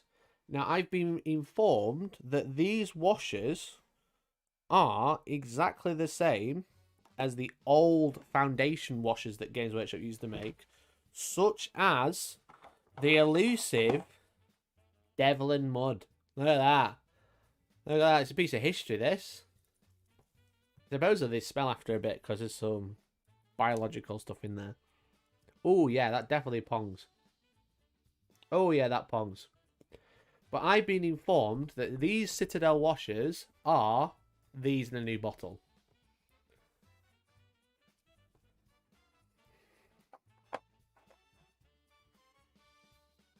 Now, it's a bold claim. A very bold claim. Now, I'm going to save the Devil and Mud because I have a Devil and Mud to test it against. But I've been informed they are the same manufacturer that made the old ones. And there's a whole range of paints. I think what do they call it? Murky. This is Midnight Shroud. I think they call it like Murky Shadow or something. Murky Maya. Now supposedly this is Devil and Mud. Does it smell the same? It doesn't smell the same, so I am slightly concerned. But I'm going to try it Midnight Shroud on the blues and metallics. Let's see how we go. Already in quite a few games down at the Outpost. Oh, nice. I'm actually coming down to the Outpost for the first game at Outpost in probably 5 years on Thursday. Because I'm going to play some 4K. This is Midnight Shroud.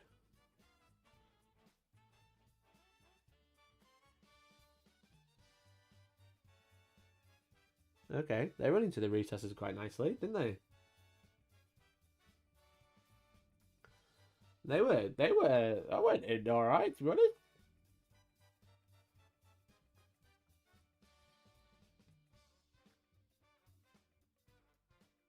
Is this Madame Black? That's the question. It could be.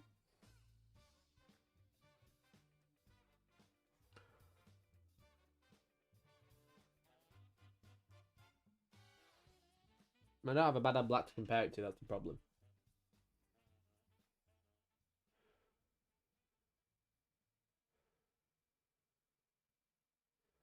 A little bit of a glaze on there.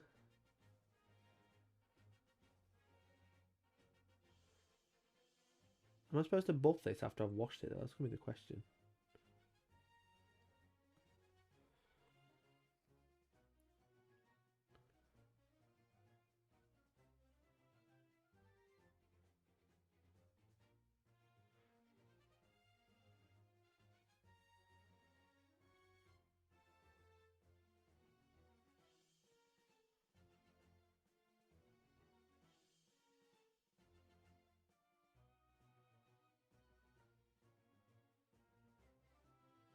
Okay, those washers apply quite nicely, don't they?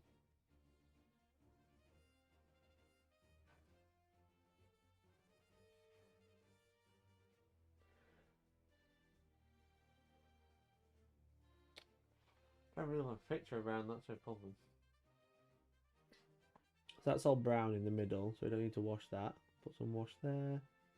Put some more wash down.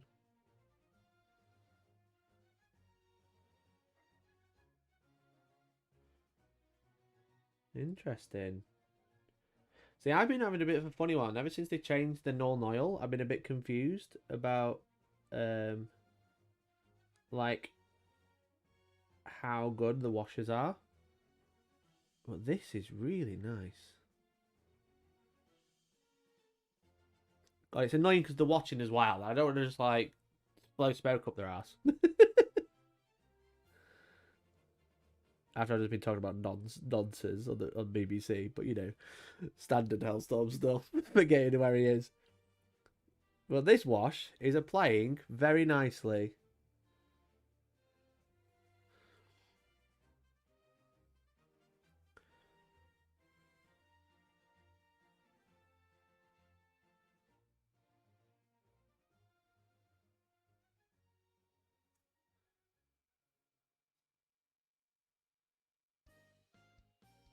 So some bits I'm just going to slap it all over because it's okay. And there's some bits I'm being a bit more deliberate about where I'm putting it. I'm trying not to get it on the blue jeans. I was going to wash them black. I probably still could, but I think I'm going to try the blue wash on there instead. I think that'll probably look better. But that's come out really nice.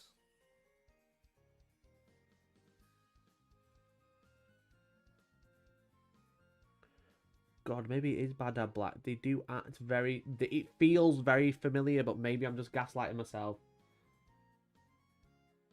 Nonsense to promotional material. Standard Hellstorm stuff. This is Midnight Shroud by Molten Metals.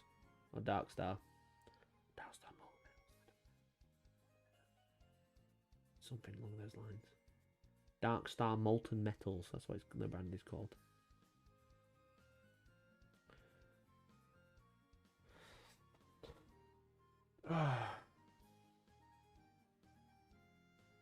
So the wash is this one, Midnight Shroud by Darkstar. I don't have an affiliate link, but you can get them at darkstarhobbies.com, I believe. I'll double check the website. Maybe we should have an affiliate link if you're still watching. You still watching? To let you know if you want to do. Darkstar Hobby. Darkstarmini.co.uk. No? Darkstar-hobbies.com. Wait, no, that's not the right one. No, it's not Darkstar Hobbies. Oh, that's frustrating. Darkstar Molten Metals. Darkstar Molten. Lads, there's another website that's very familiar. It sounds very similar to your Instagram. Here it is. Darkstarmini.co.uk. That's the right one. So it's Midnight Shroud we're playing with. I'm actually playing with all of them, but you know.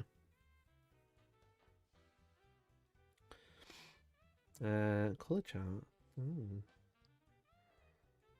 Oh, there you go. They do like a thing anyway. So we use steel, and then we use pewter.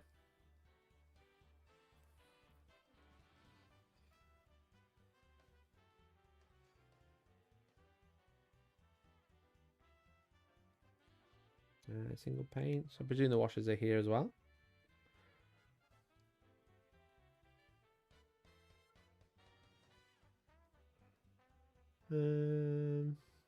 Gold. Where are them washers? Where do washers at? Midnight Shroud. There you go. Wash. 17 mil.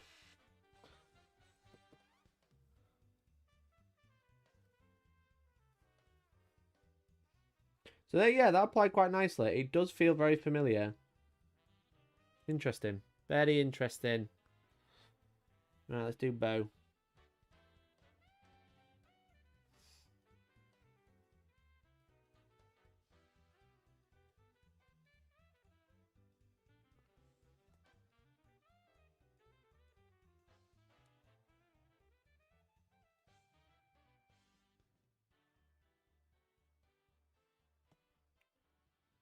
It feels like Null Oil, but the good one, not the one they have currently. Which is arguably very good. Just realised I'm 15 minutes behind. Yeah, that'll do it. We moved on from that conversation now, mate, I'm afraid. Let me just go back to here. And oh, do I want to do that? No, actually, I think that's okay. It was the helmet I was worried about. I've got plenty in the helmet.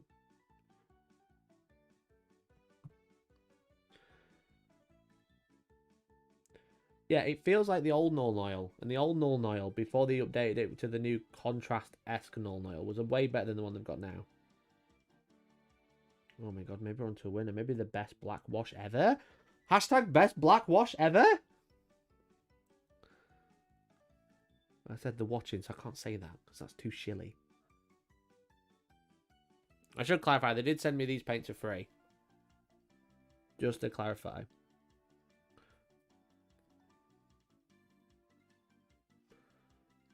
That goes on so well. Oh, mate. Oh, mate, we might be on to a winner with these washes, bruh.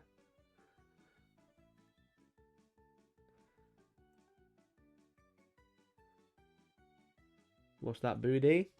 I missed a bit. Bit of silver bum there. Okay.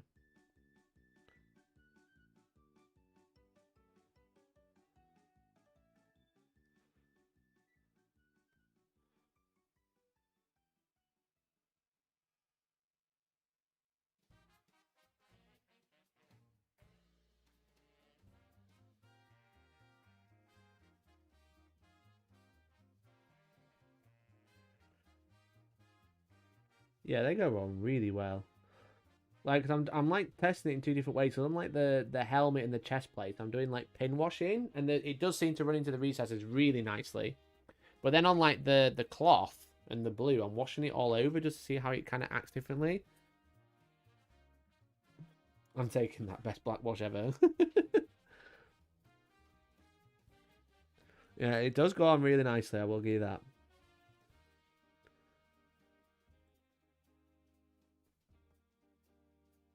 So on the blue, I'm trying to wash it all over because I want to like build the blue up and see what it's like. But then on the metallic, a lot of the metallic parts, I'm like pin washing, recess shading, using it more traditionally. But yeah, they do seem to be going on quite nice. Maybe the claims of this is Badab Black of old is correct. Maybe they were right all along and they weren't lying. Maybe it wasn't just marketing speak.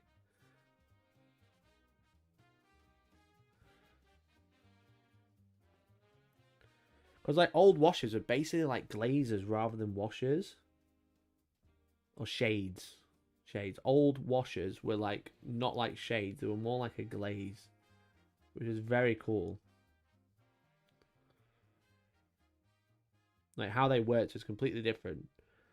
But then like the way that GW have changed the washers in recent years, have like gone like a different direction with them and made them like contrast. But this feels more like a wash rather than a shade.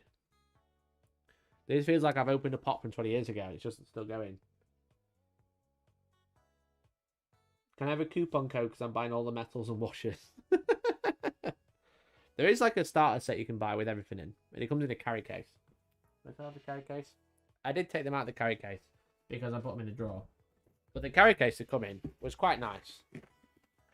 But I would say there's lots of room for a polishing cloth in here, but it did come in this really nice carry case, which is very cute. But yeah, I believe there's like a buy all solution that has like a discount, I believe. But I agree. No, I'm asking.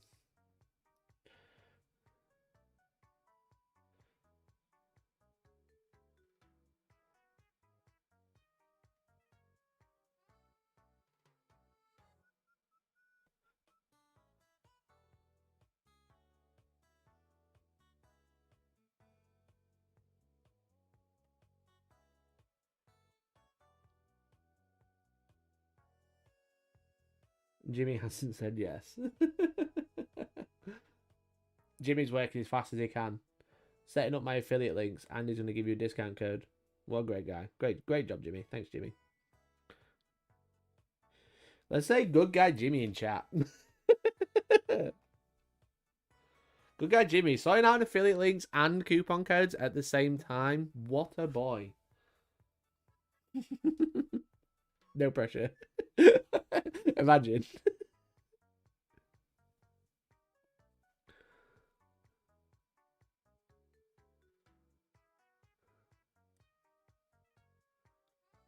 Do you want me to say it's the best blackwash ever a bit louder? That might work. Maybe you'll hear me at the back. I'm joking, by the way. Just to clarify. Just to clarify, I'm joking. I'm just a Bieber. Please don't hate me. I'm just a Bieber.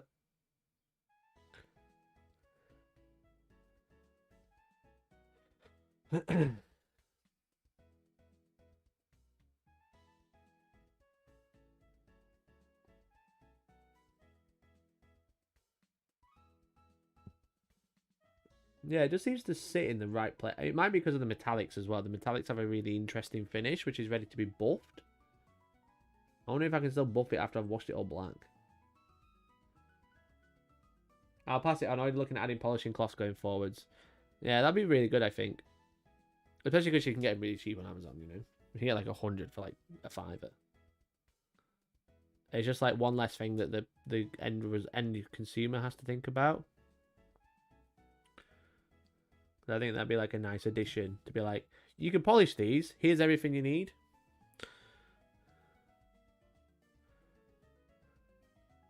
Rather than like get a polished cloth, which I'm not going to go out and get. I'm going to look around and see if I've got one, but I'm not going to go out and buy it.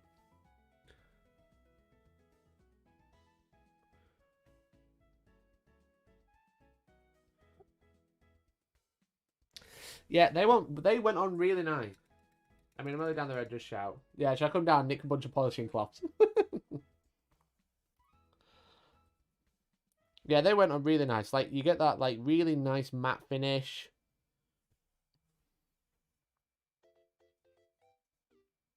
Yeah, quite impressed, actually.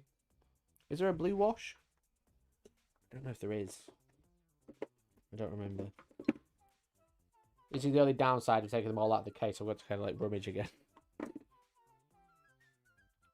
You remember, guys, I made that video of, like, here's the ultimate hobby storage. I got too many paints for it now, so they're all just kind of just sat in a drawer.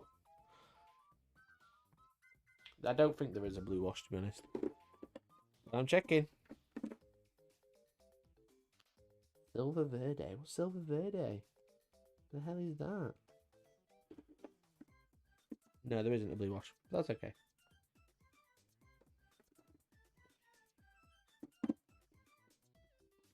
Unless I've put it somewhere silly. I'm just double checking one more time. They're not there.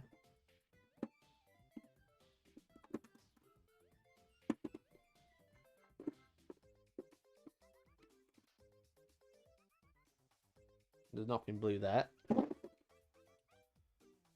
And then these are all paints. Okay, so there's no blue wash, so I have to use a different blue wash.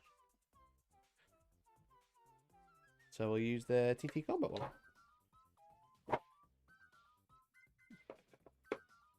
Purple, blue.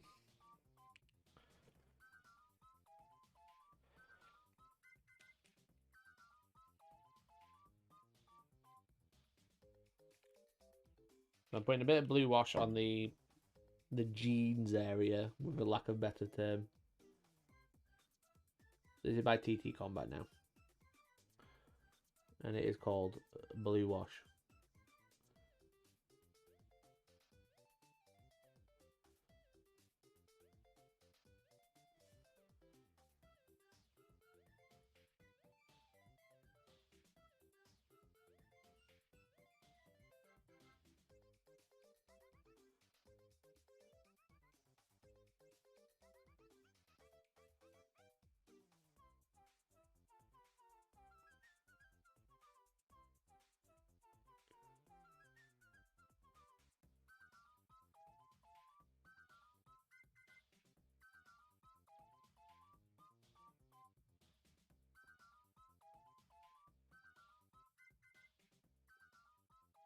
Just bought all the metals and washers. Nice, mate.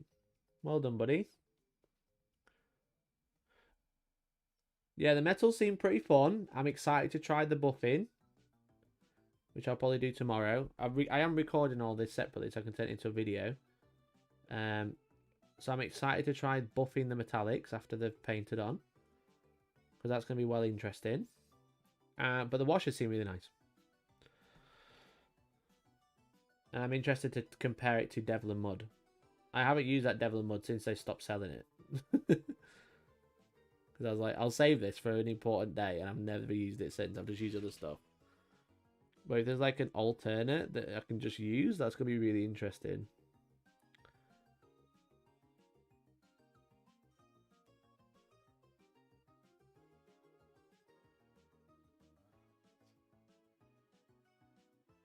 But the black was nice.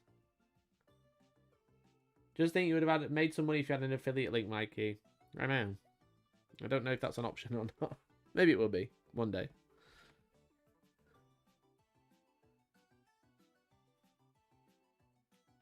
I'm sure there's an option for it eventually. But don't tell them that, because you bought it anyway, Steve. That goes against the need for an affiliate link. You did it anyway.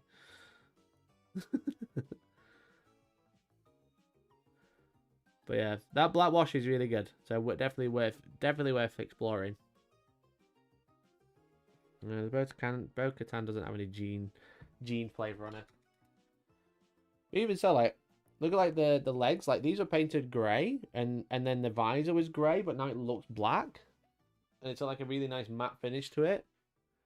Because I think this blue wash I've just put on is going to dry quite satin, or maybe a little bit glossy. But like you can see, like on the chest plate, let's have a look, see if we can zoom in. You can see like on the chest plate where I've smudged it a little bit, but like on the helmet as well, you can see like it's dirted it. That's the wash there. But you can see on the chest plate, I've like pin washed and only overspilled like a little bit.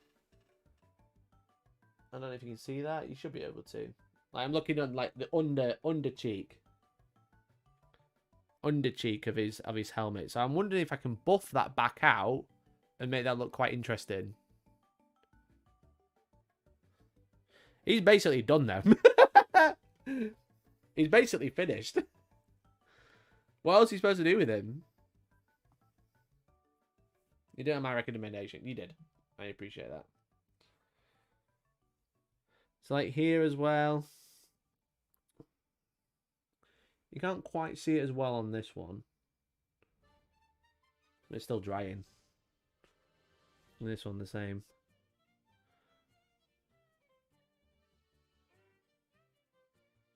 Like the black visors look nice. So it was grey with a black wash, and it stained the visor quite nicely in the middle. But you can see it's still kind of grey. But it's got like shading, which is what you want.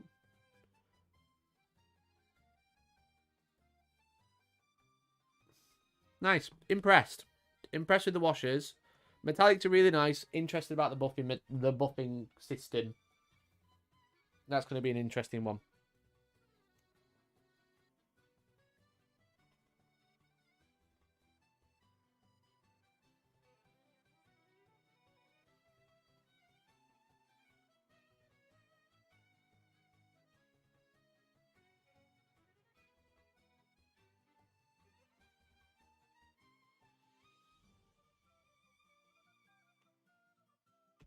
But yeah, there you go. I'm probably going to leave it there today now, because they've got the washers have got to dry, and I've got to buff these metallics before I start painting more colours over the top.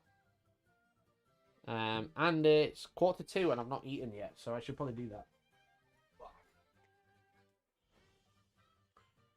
Chuffing lampshades.